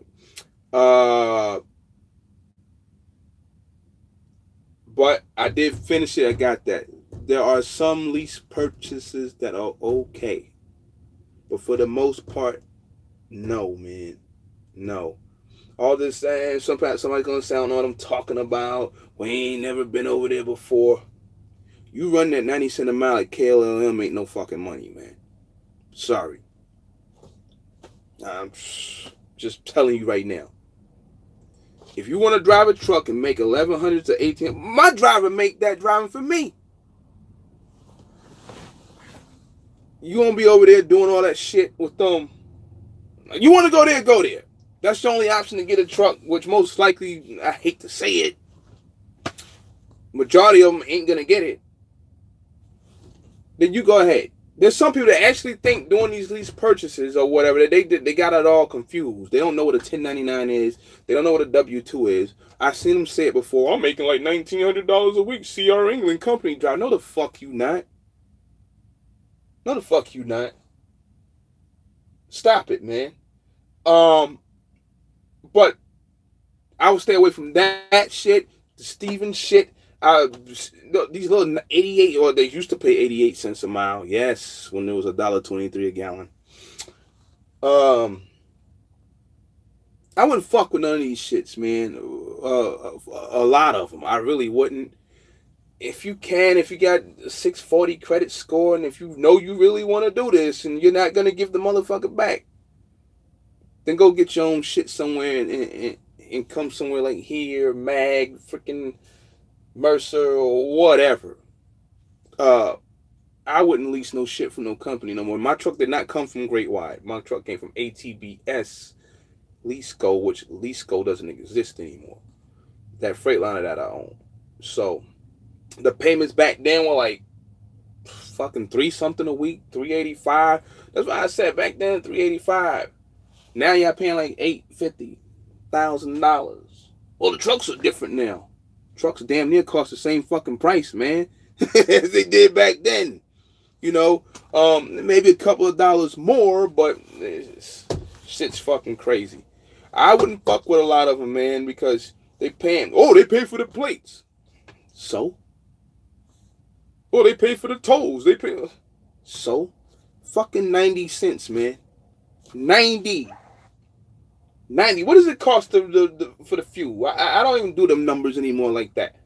What does it cost to run the shit just for the fuel? I don't know, what, like 30 cents a mile, 40 cents a mile, depending on how far the load is. Some people don't even know what a fucking fuel surcharge is. I ran up on a KLM driver. Doesn't even know what a fuel surcharge is. Like what the? You don't know what a fuel surcharge is? Then some companies switch it around and call it something else. I think Snyder's one of them. So it's just, for the most part, it's just going to benefit the company. Man, they're going to underpay you. They got loads pulling $4 or $5 a mile, $3 a mile, and you getting 90 cents a mile plus fuel surcharge. 41 cents in fuel. There you go. I don't really do them. No, I can sit here and do all that little, you know, the mathematics and shit like other people do on their channels, but I'm not. Like, I'm not set up to do that, but I can.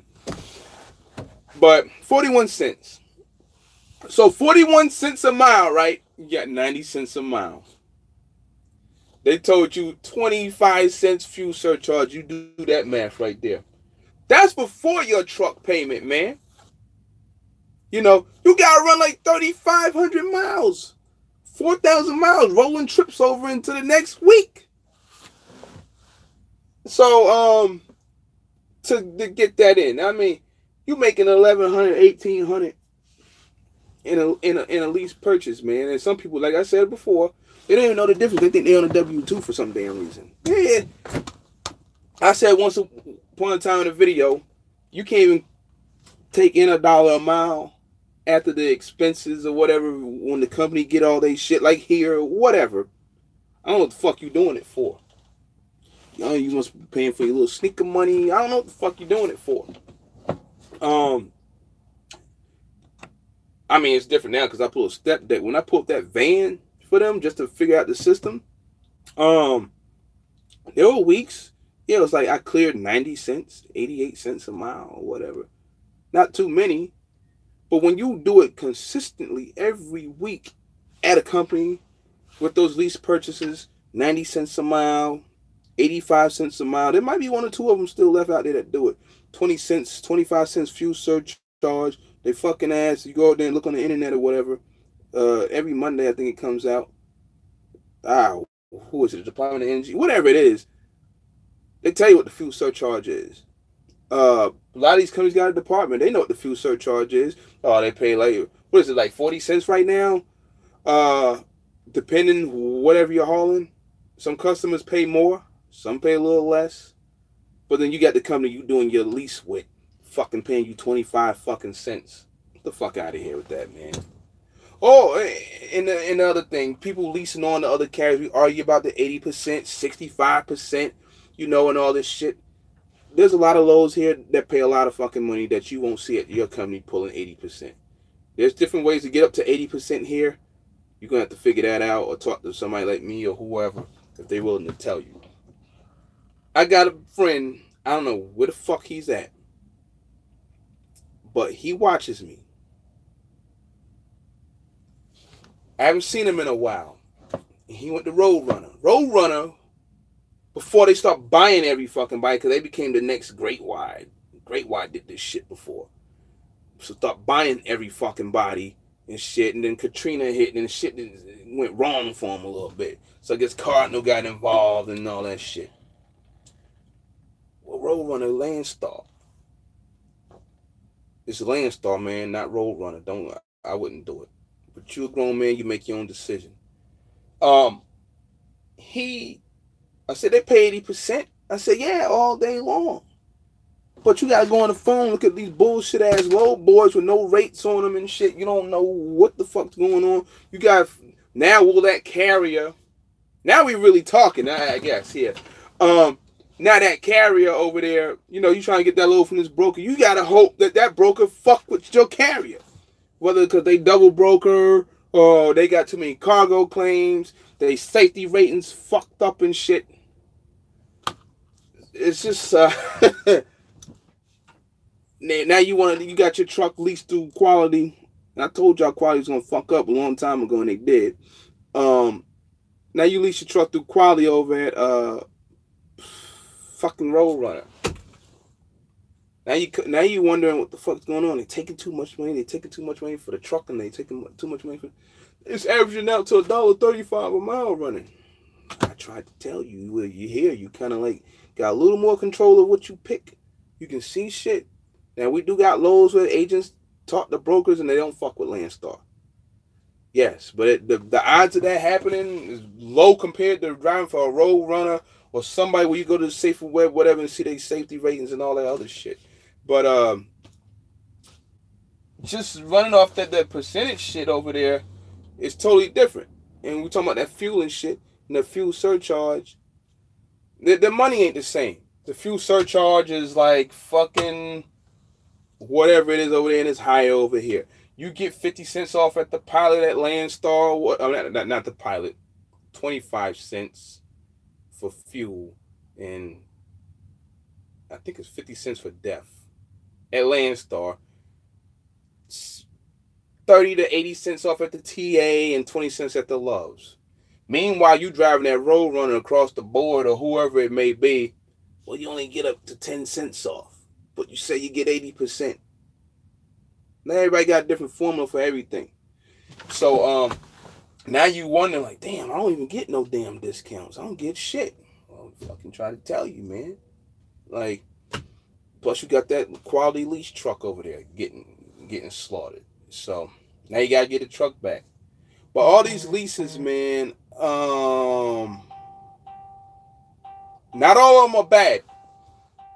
But the majority of them ain't shit. And it's just the my other phone going off back there. It's the numbers, man. And some of y'all really think that 1,100, 1,500, 1,800, you're doing something. And it's not true. But to you, it is. Whatever. But and then you got a guy like me and a couple others sitting back looking at it like, nah, man, you setting the new standard now. That's what they're gonna do. We got Landstar drivers here hauling bullshit. Yeah, we got Landstar drivers here hauling some bullshit, and they get mad and you pick that load.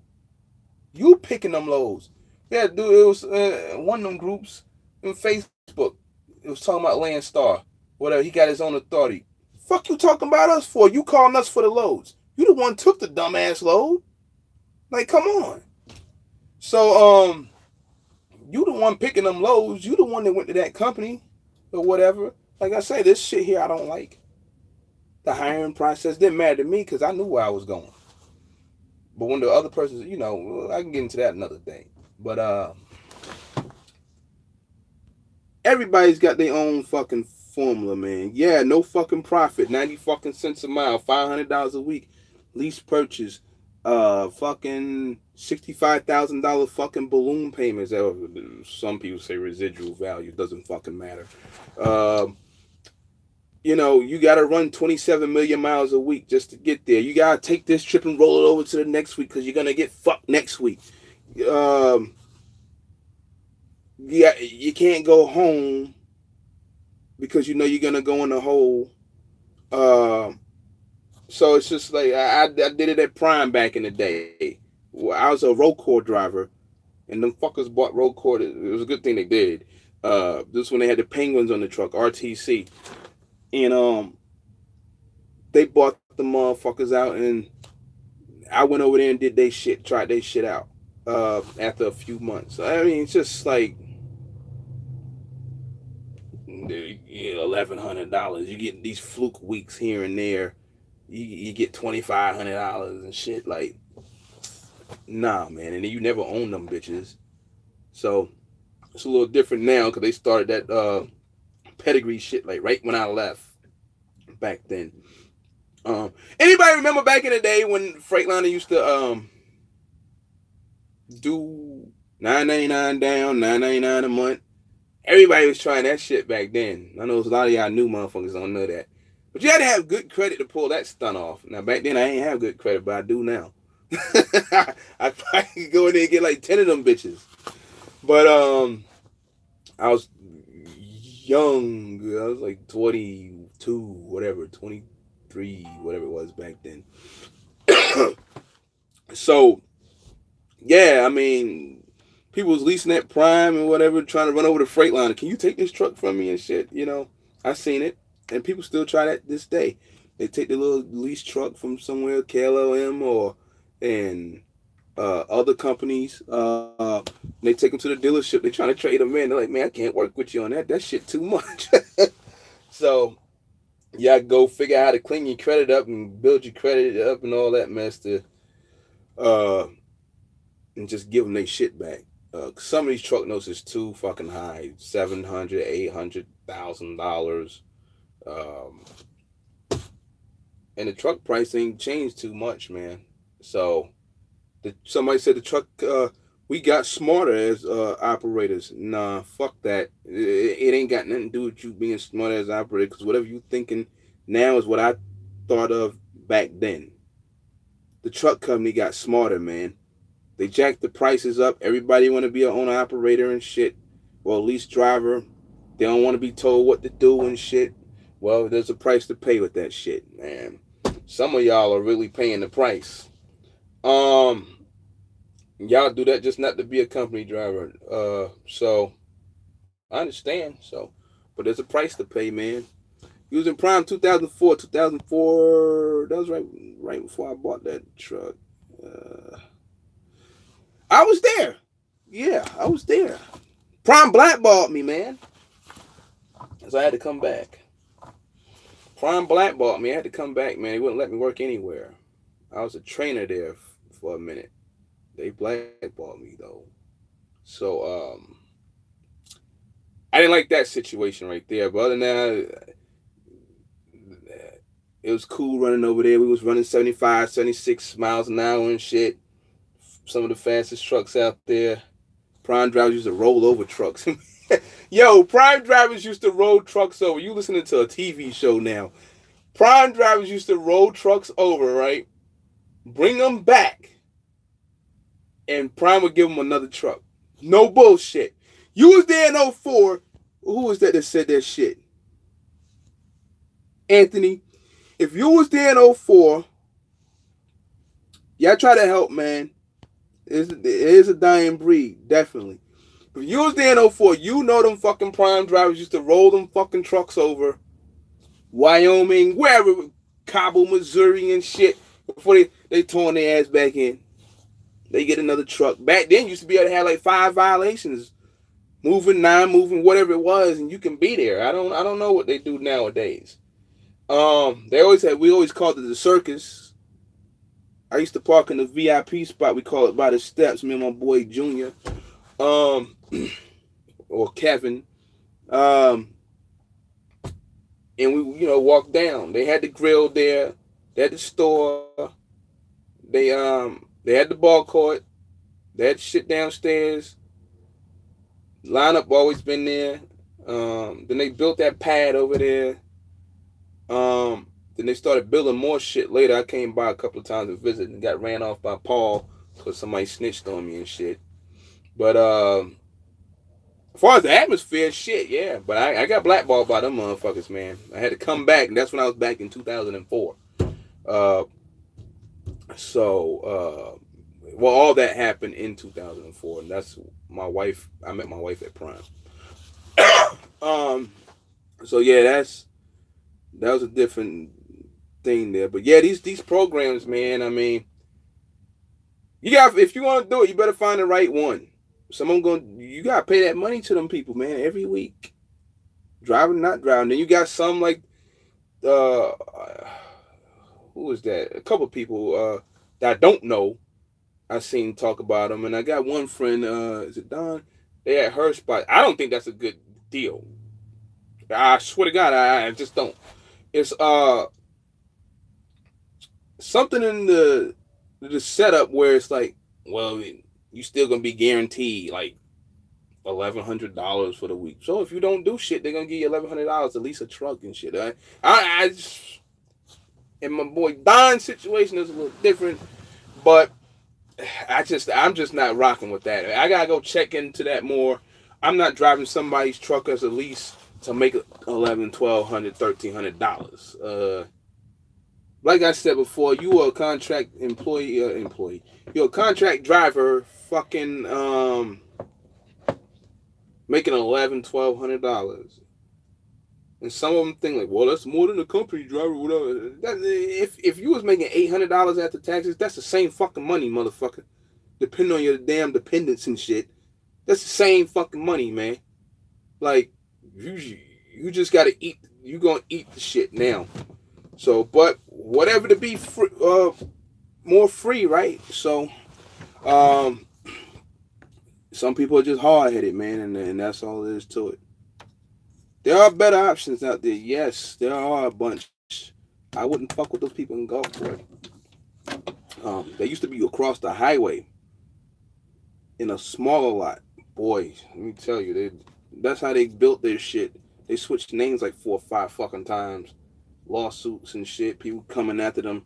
Now they got that big ATS, whatever shit across the highway. The Loves used to be over there and shit. I wouldn't fuck with them. But some people do fuck with them. Whatever. There's a couple others. Sup?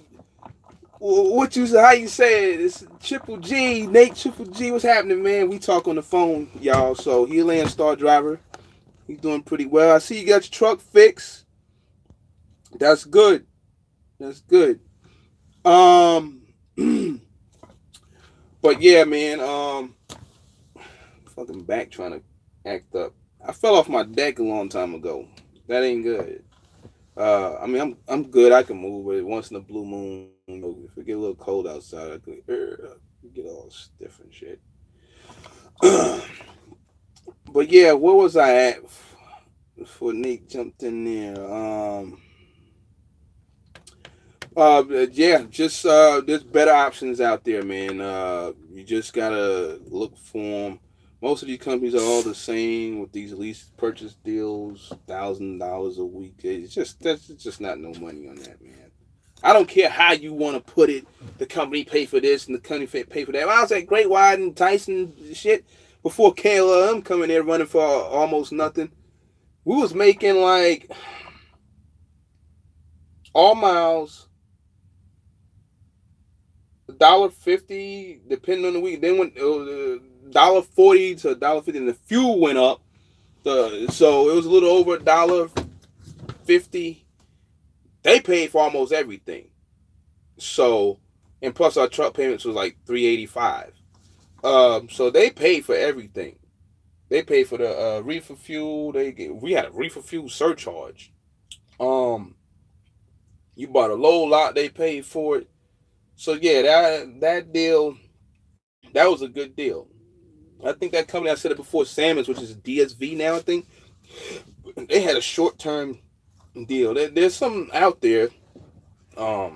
Someone got to work your ass off to get it done, but there's a couple of them out there, man. I mean, and there's just some out there where you're just not gonna make it, man.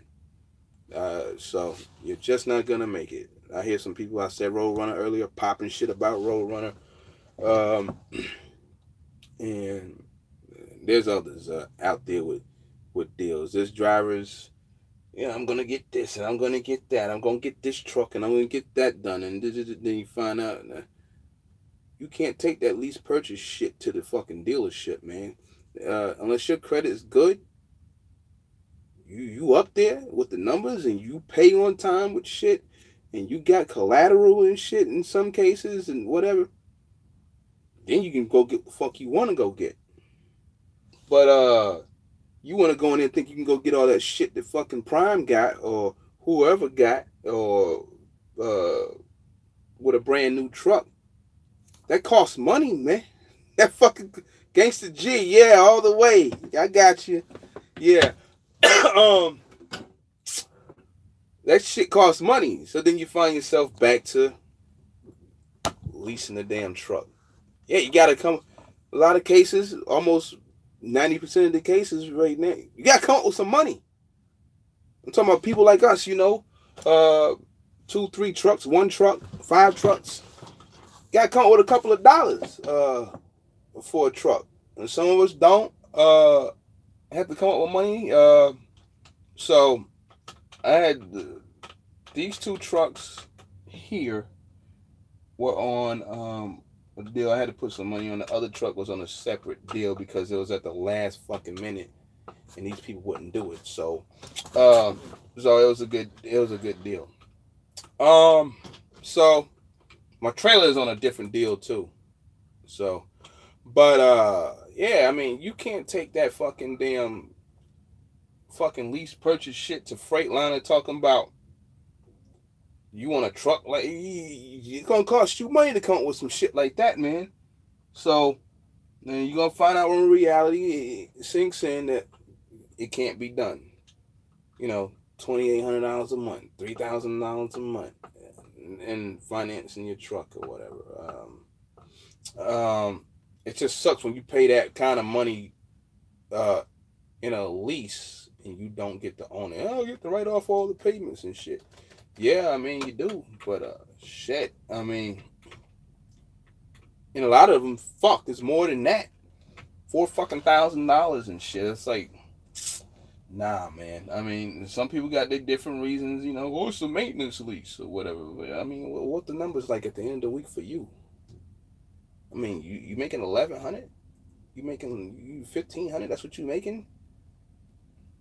If it breaks down, some people talk like trucks break down all day. I mean, trucks break down, but they act like they get in the truck and it's just gonna keep breaking down and shit. I mean, just shop around, find the right shit. You probably won't have a lot of problems then. But if you just find some old random ass bullshit in some fucking parking lot that, like this one,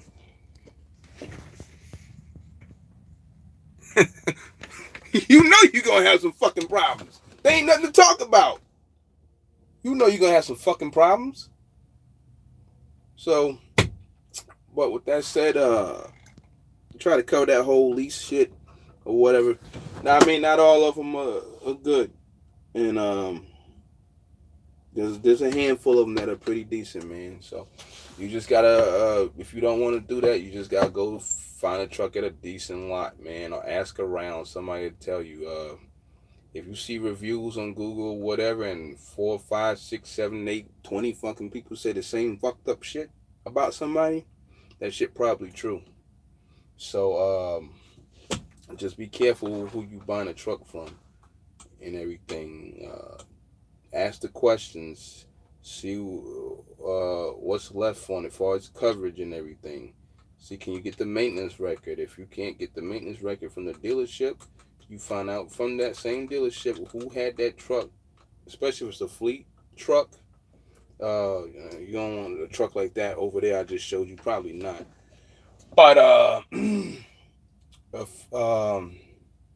fleet truck, you get that information, and you call that fleet and ask for the service department, and you find out what you can find out about that particular truck with that VIN. If they can't figure it out by the VIN, you probably can look on the truck somewhere and you'll find like the old truck number still there, kind of like, faded out because they peeled the damn logos off and shit, and they'll go off of that number.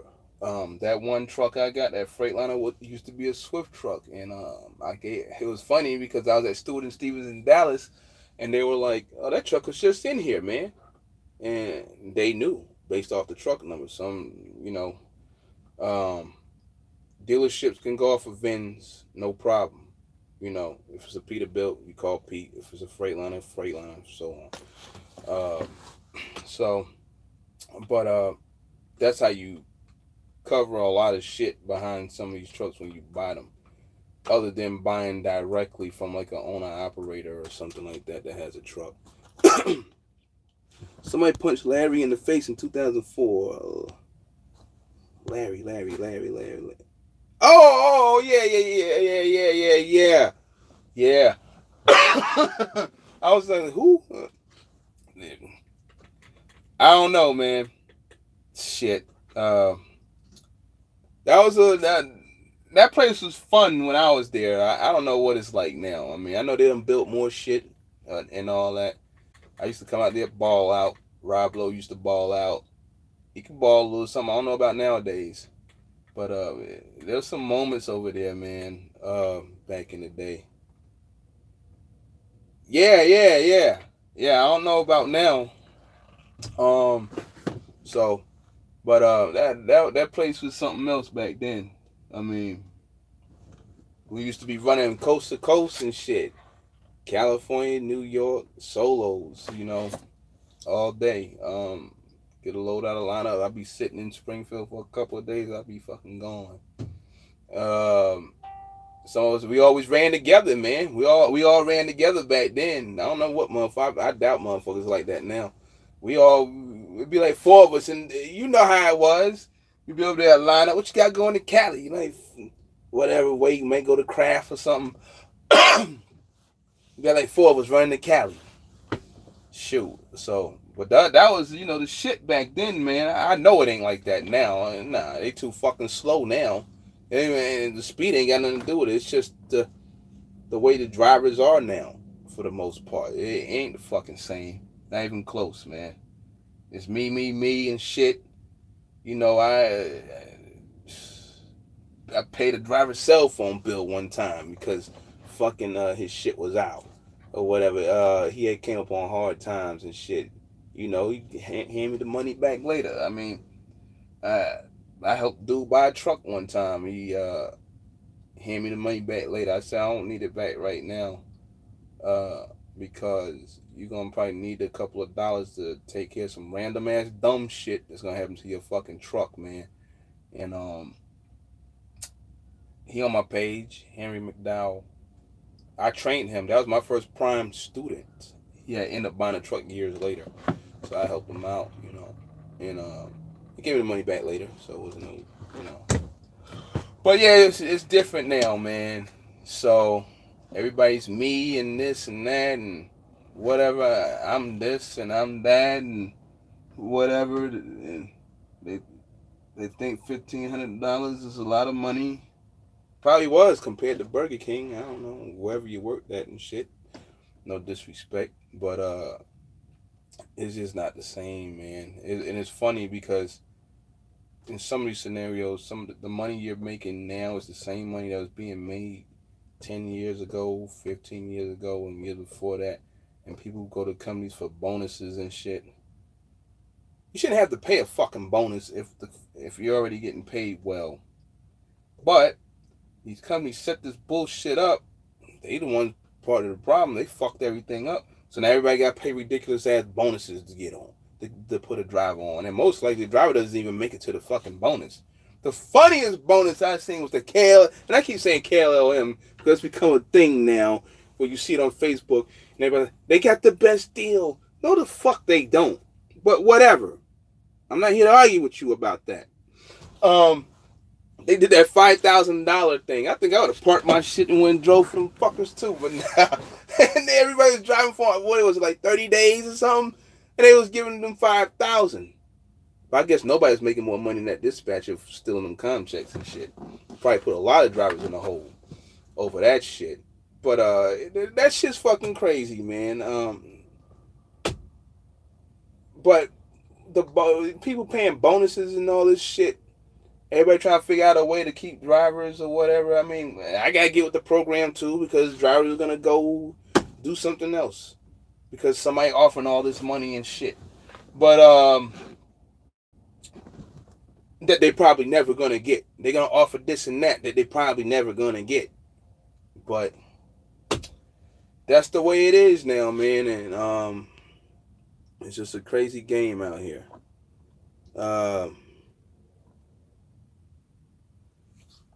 Yeah, I do.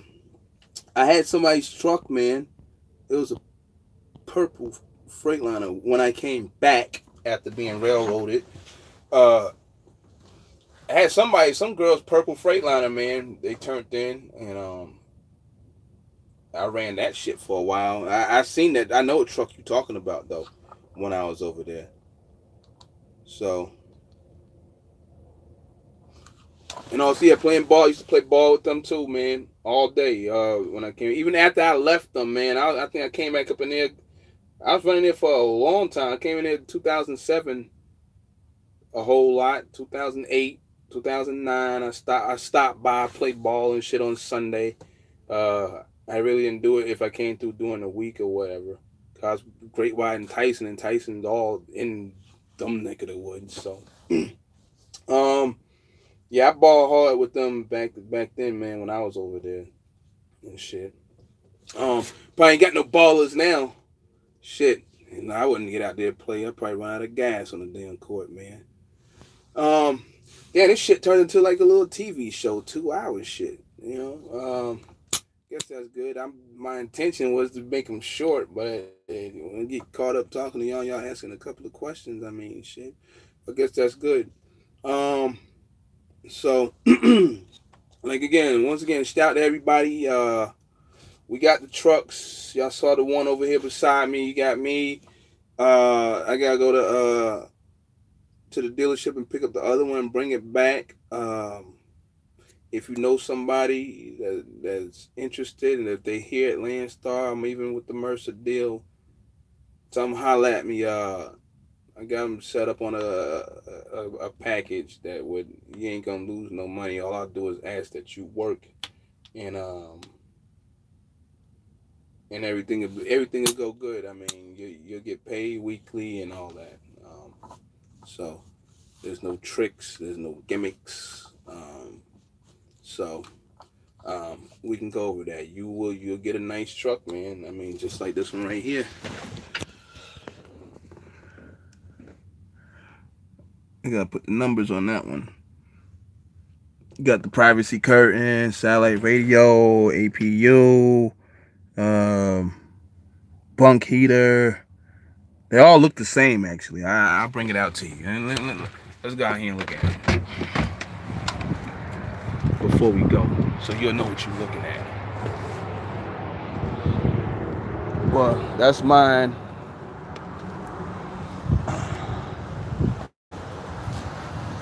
That's the damn joint. I gotta put his numbers and shit on. You see all that? Hold on for a minute. Hold on for 1 minute. I'm gonna fuck it up. This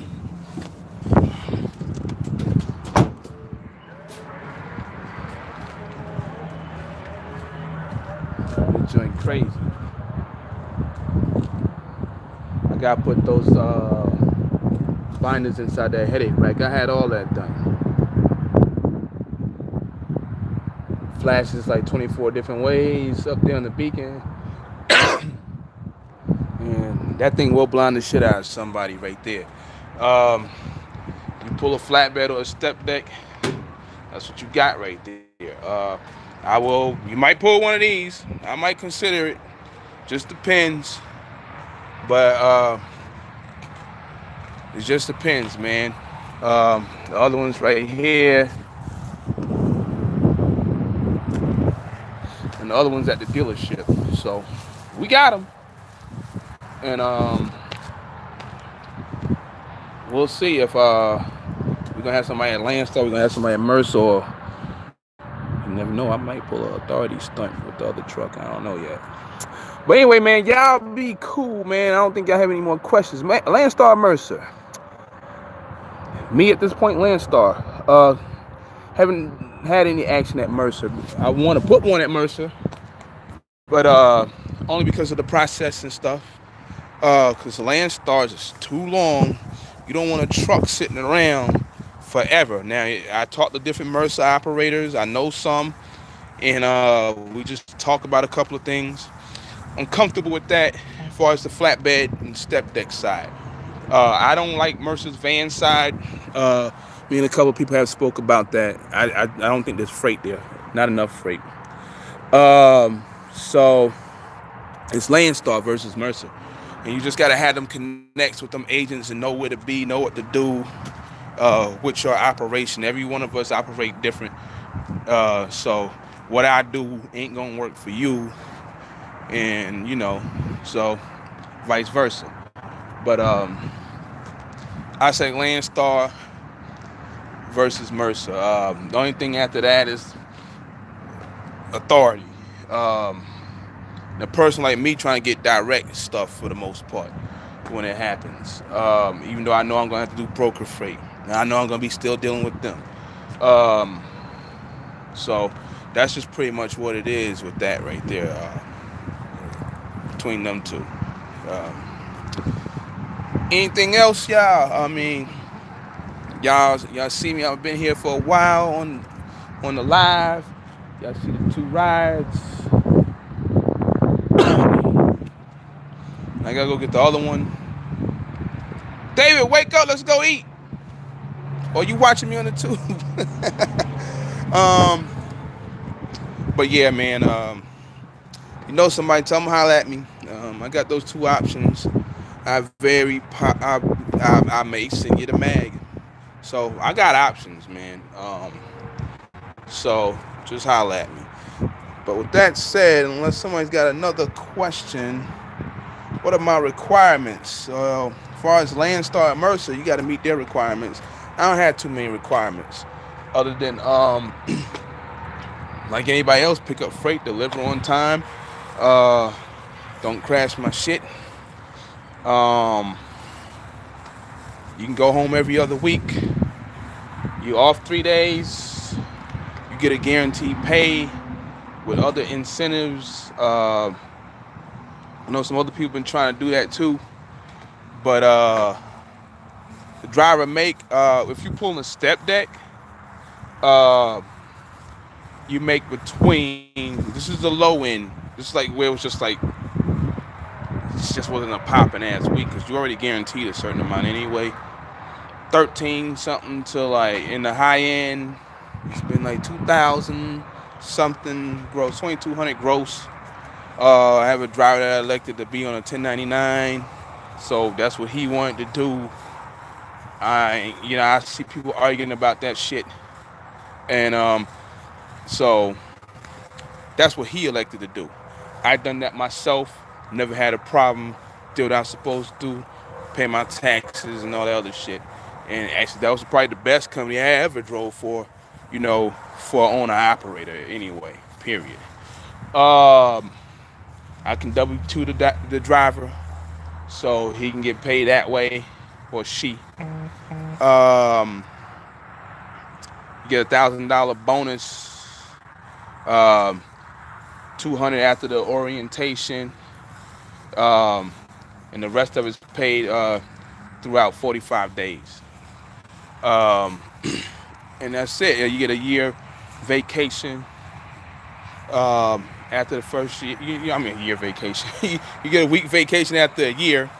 So, got David over here. He rides for a while. He goes home for like a couple of weeks, whatever, stuff like that. But and you get a yearly. I say yearly, but it happens this time around quarterly safety/performance bonus. And that's at 3 cents a mile. So you get that too. Van is a little different. It's the same concept, but the numbers are a little bit lower. But you can make money on that too. I mean, the trucks is they run over 70 miles an hour. I believe these two is wide open. I think they're all wide open. I had to go back and look at that because I ran one of them and it was like 75 and I said something about it. I never ran it again, but he said he was going to change it. So, but 75 is good enough.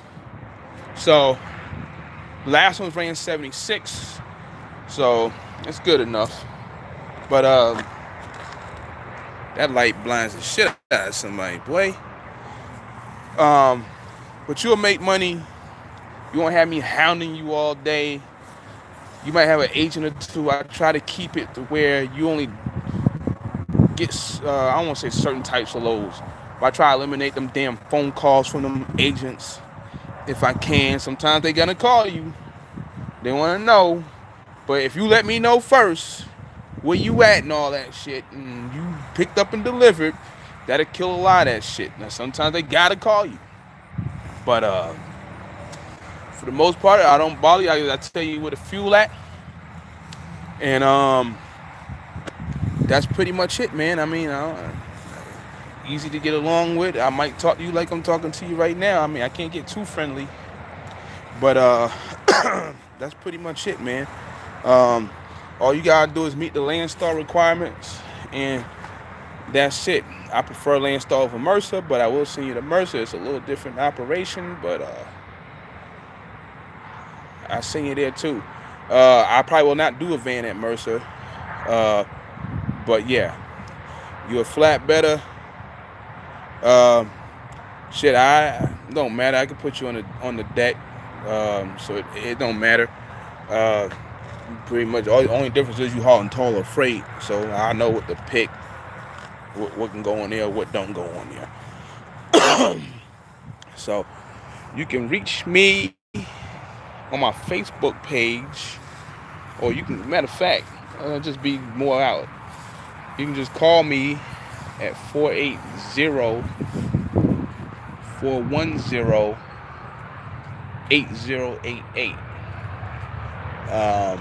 If you call me now, cool. Well, not now, but if you decide to get me later, cool.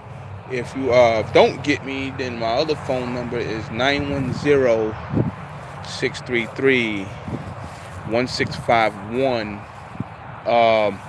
I still got that number because I used to live in North Carolina for a long time. So, just don't have no jacked up driving record, year experience, clean driving record, and if you're 23 for Landstar with a year driving, now the little training period don't count if you drove for somebody, Warner, whoever it may be, because they ain't gonna count that part. If you drove a straight year by yourself or as a team, you'll be good. Mercer's 25, but they'll review some 23 and 24-year-olds. So you can get on quicker there versus Landstar, but I prefer the Landstar outfit over the other. But that's what it is, man. So appreciate that, Raymond. I think I did good this time. I did good last time too. I mean, the numbers were down on the trucks. The market was bad. There's certain markets, man, where you buy trucks from, you can find some good shit. And that's what I did with this. You know, we had some hiccups the while back. So all that shit got resolved. You can find some good trucks in certain areas, man, throughout the country. I wouldn't buy no truck out of Illinois, Michigan, and all that shit. All the roads, fucked up ass roads.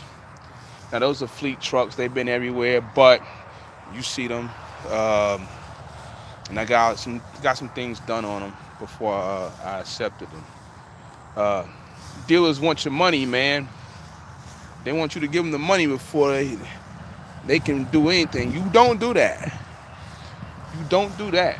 I mean, because as soon as you sign them papers and you hand them that money, and now you're responsible. See if you do. And the thing is, with me, we was at that shit for a while. It's like the longer you stay there, the more shit you find. It's just like if you took that shit and signed off on it and rolled off, now all of a sudden you start seeing other shit wrong with it, this wrong with it, oh shit, that wrong with it. Most of the time y'all do a road test, you ain't run around for like 20 miles. Shit, we drove over 100 and something, then 150 miles. Started, seeing shit. I done drove them all and found shit. So I got hit for 2 weeks fucking with them and shit. Versus the average person, they would have went in there, signed that shit and left, and they would have had all this shit. Now you got to deal with all this shit. I'd rather get hit right now, I don't want to, which I thought it should have went faster, than to get hit down the road 5 days later with some bullshit. Now it's got me down for like 2 weeks. When I was already, I just took care of it right there. No money out of my pocket, even though all that shit is under warranty anyway. Even if it did happen down the road a few days later. But still though, I got taken care of now.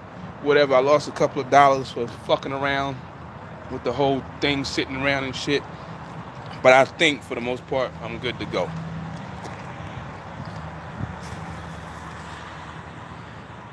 Where you stay in the Carolinas? Before I get out of here. Yeah, you gotta get a little more experience. I think on the Mercer end, you might need 6 months. Landstar, you need a year for sure. You can have 10.5 months because of that damn process takes so damn long. By then, you're damn near have a year. So you can do that too. People ask that question and they've been getting turned down for that. I think Nathan or somebody said it. I can't remember who said it. It might have been Larry. I think Larry said it. That winter driving thing is no longer a requirement. I never checked it, but that's what he said. That was a roadblock for a lot of drivers trying to come here. So Larry's a pretty informative guy, so I take his word on that. So if you have a year or whatever experience, that winter thing is no longer an issue. I was asked that question a few times before I subscribed to Larry and knew about him. And yeah, a lot of drivers got knocked off for that. So, but other requirements remain the same. They need to like tone some of it down, because you can find a good driver in 2 weeks, just like you can in a whole month, and vice versa. But they probably never gonna change that, so whatever. Just make sure you keep your record clean. Don't crash into shit. Don't get put out of service 9,000 times. They will be looking for patterns. If you mess around and keep getting tire violations, they gonna know you got a problem with tires. Or in the company you drove for got a problem with tires. Any type of violation. You get a 15 over. Let me tell you something, man. Because we had a driver that was here at Landstar. I got him on. He made money here. You get a 15 over, your ass is pretty much done. Unless, in his scenario, he told me about it, and he ain't here no more because he did something else and he's done. You need to, if you know it was bullshit, you need to go on and get a lawyer up, take your ass to court, and get that and get it resolved. So, because you don't accept no 15 over and say, I'm just gonna pay the fine. Because I had a driver try to mess with me from somewhere else. You just paid the fine in North Carolina because you got 15 over. Now you fuck. Nobody want to talk to you, man. Nobody want to talk to you. You just don't go pay fines like that. Because you only fucking yourself. So, try to avoid shit. I mean, when I first started driving trucks, man, all my tickets, 95% of them came in a car. Running around my little Honda Accord and shit, speeding and shit. I think I got one at Heartland Express when Ohio used to be 55 miles an hour. But as time went on, I didn't get in as much trouble as I used to, man. So, but I mean, I ain't out here hitting shit either, like some of these drivers are.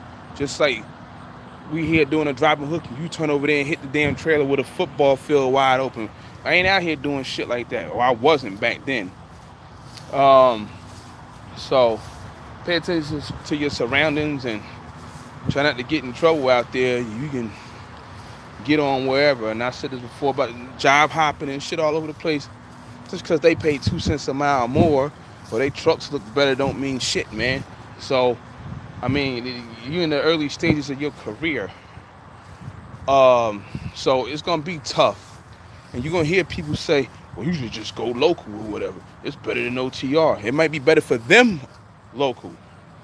Because some people ain't backing in no damn alleys all day. Some people ain't going to sit downtown New York City all day if you live over there or any major city and put up all the extra bullshit that whoever telling you that shit, they ain't even told you about. All they know, they made $1,000 fucking after everything, or $800 after everything.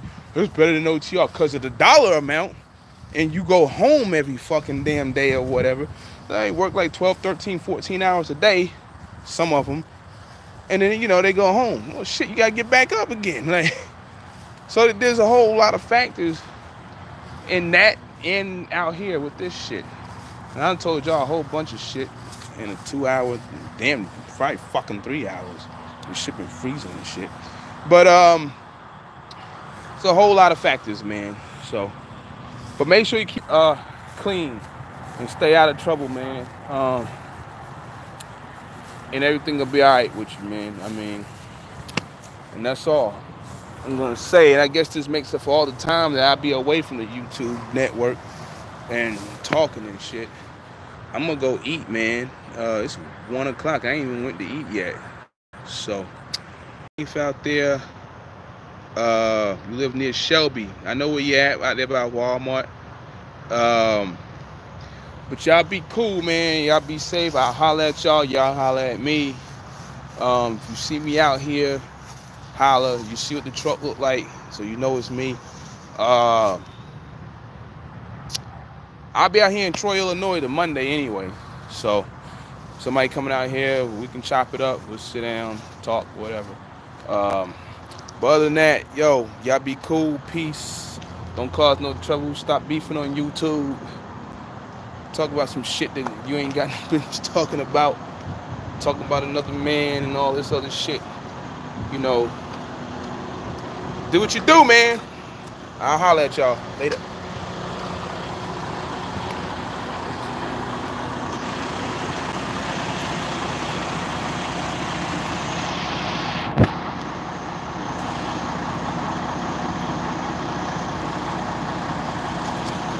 Damn, this phone changed up on me. Hold on, I don't know how to get the fuck off right now, but I end the laugh. Well, I know y'all probably laughing, but I think I got it.